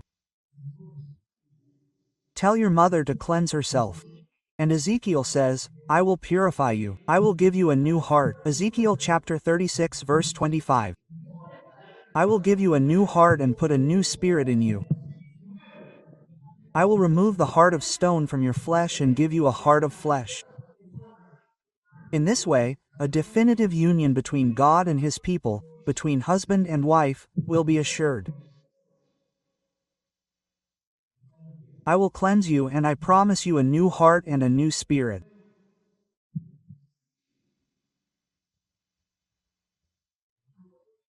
Father, I love that story, so beautiful to me too, but it asks something of us in return. What? In the book of Jeremiah, chapter 18, verses 1 to 6, the consideration appears.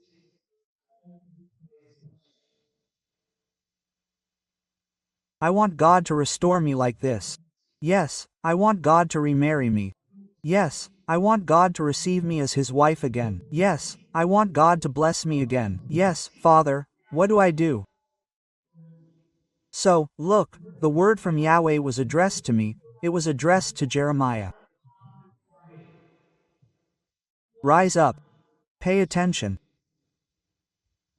This is the task. Rise up, go down to the pottery, to the workshop, which there I will make you hear my words. It is not for nothing that you are here. God brought you to the workshop in the desert and is telling you, do you want to remarry me? Shall we make an alliance, a pact? Quote, yes. So, do me a favor, go to the workshop, come down. That is the first thing, you have to come down. We are very conceited. You have to humble yourself. Come down to the workshop, where I will make you hear my words. Many times the only way to hear the word is by bending down in humility, with your feet on the ground. So he says, I went down to the pottery shop, to the workshop, and I saw that the potter was working on the wheel. He went down and saw a week already with that clay there, molding it and making beautiful vessels.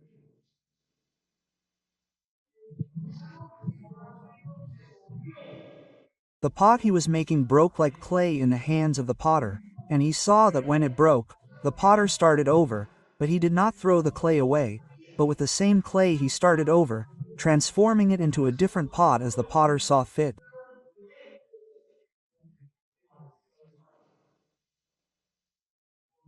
When God finds you, He finds you with your heart turned around, nothing, He doesn't throw you away, He takes you with His heart and begins to rebuild you again. Then, the word of Yahweh was addressed to me in these terms.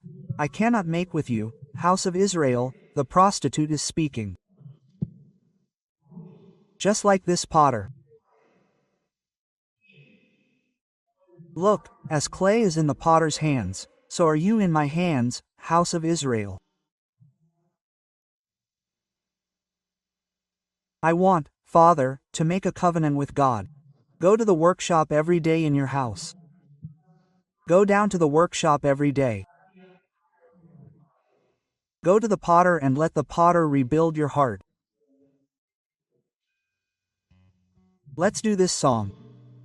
With this song you will say to the Lord deep down, Lord, I want that story in my life. Because I saw that that broken heart began to be restored, and that is what I need, Lord.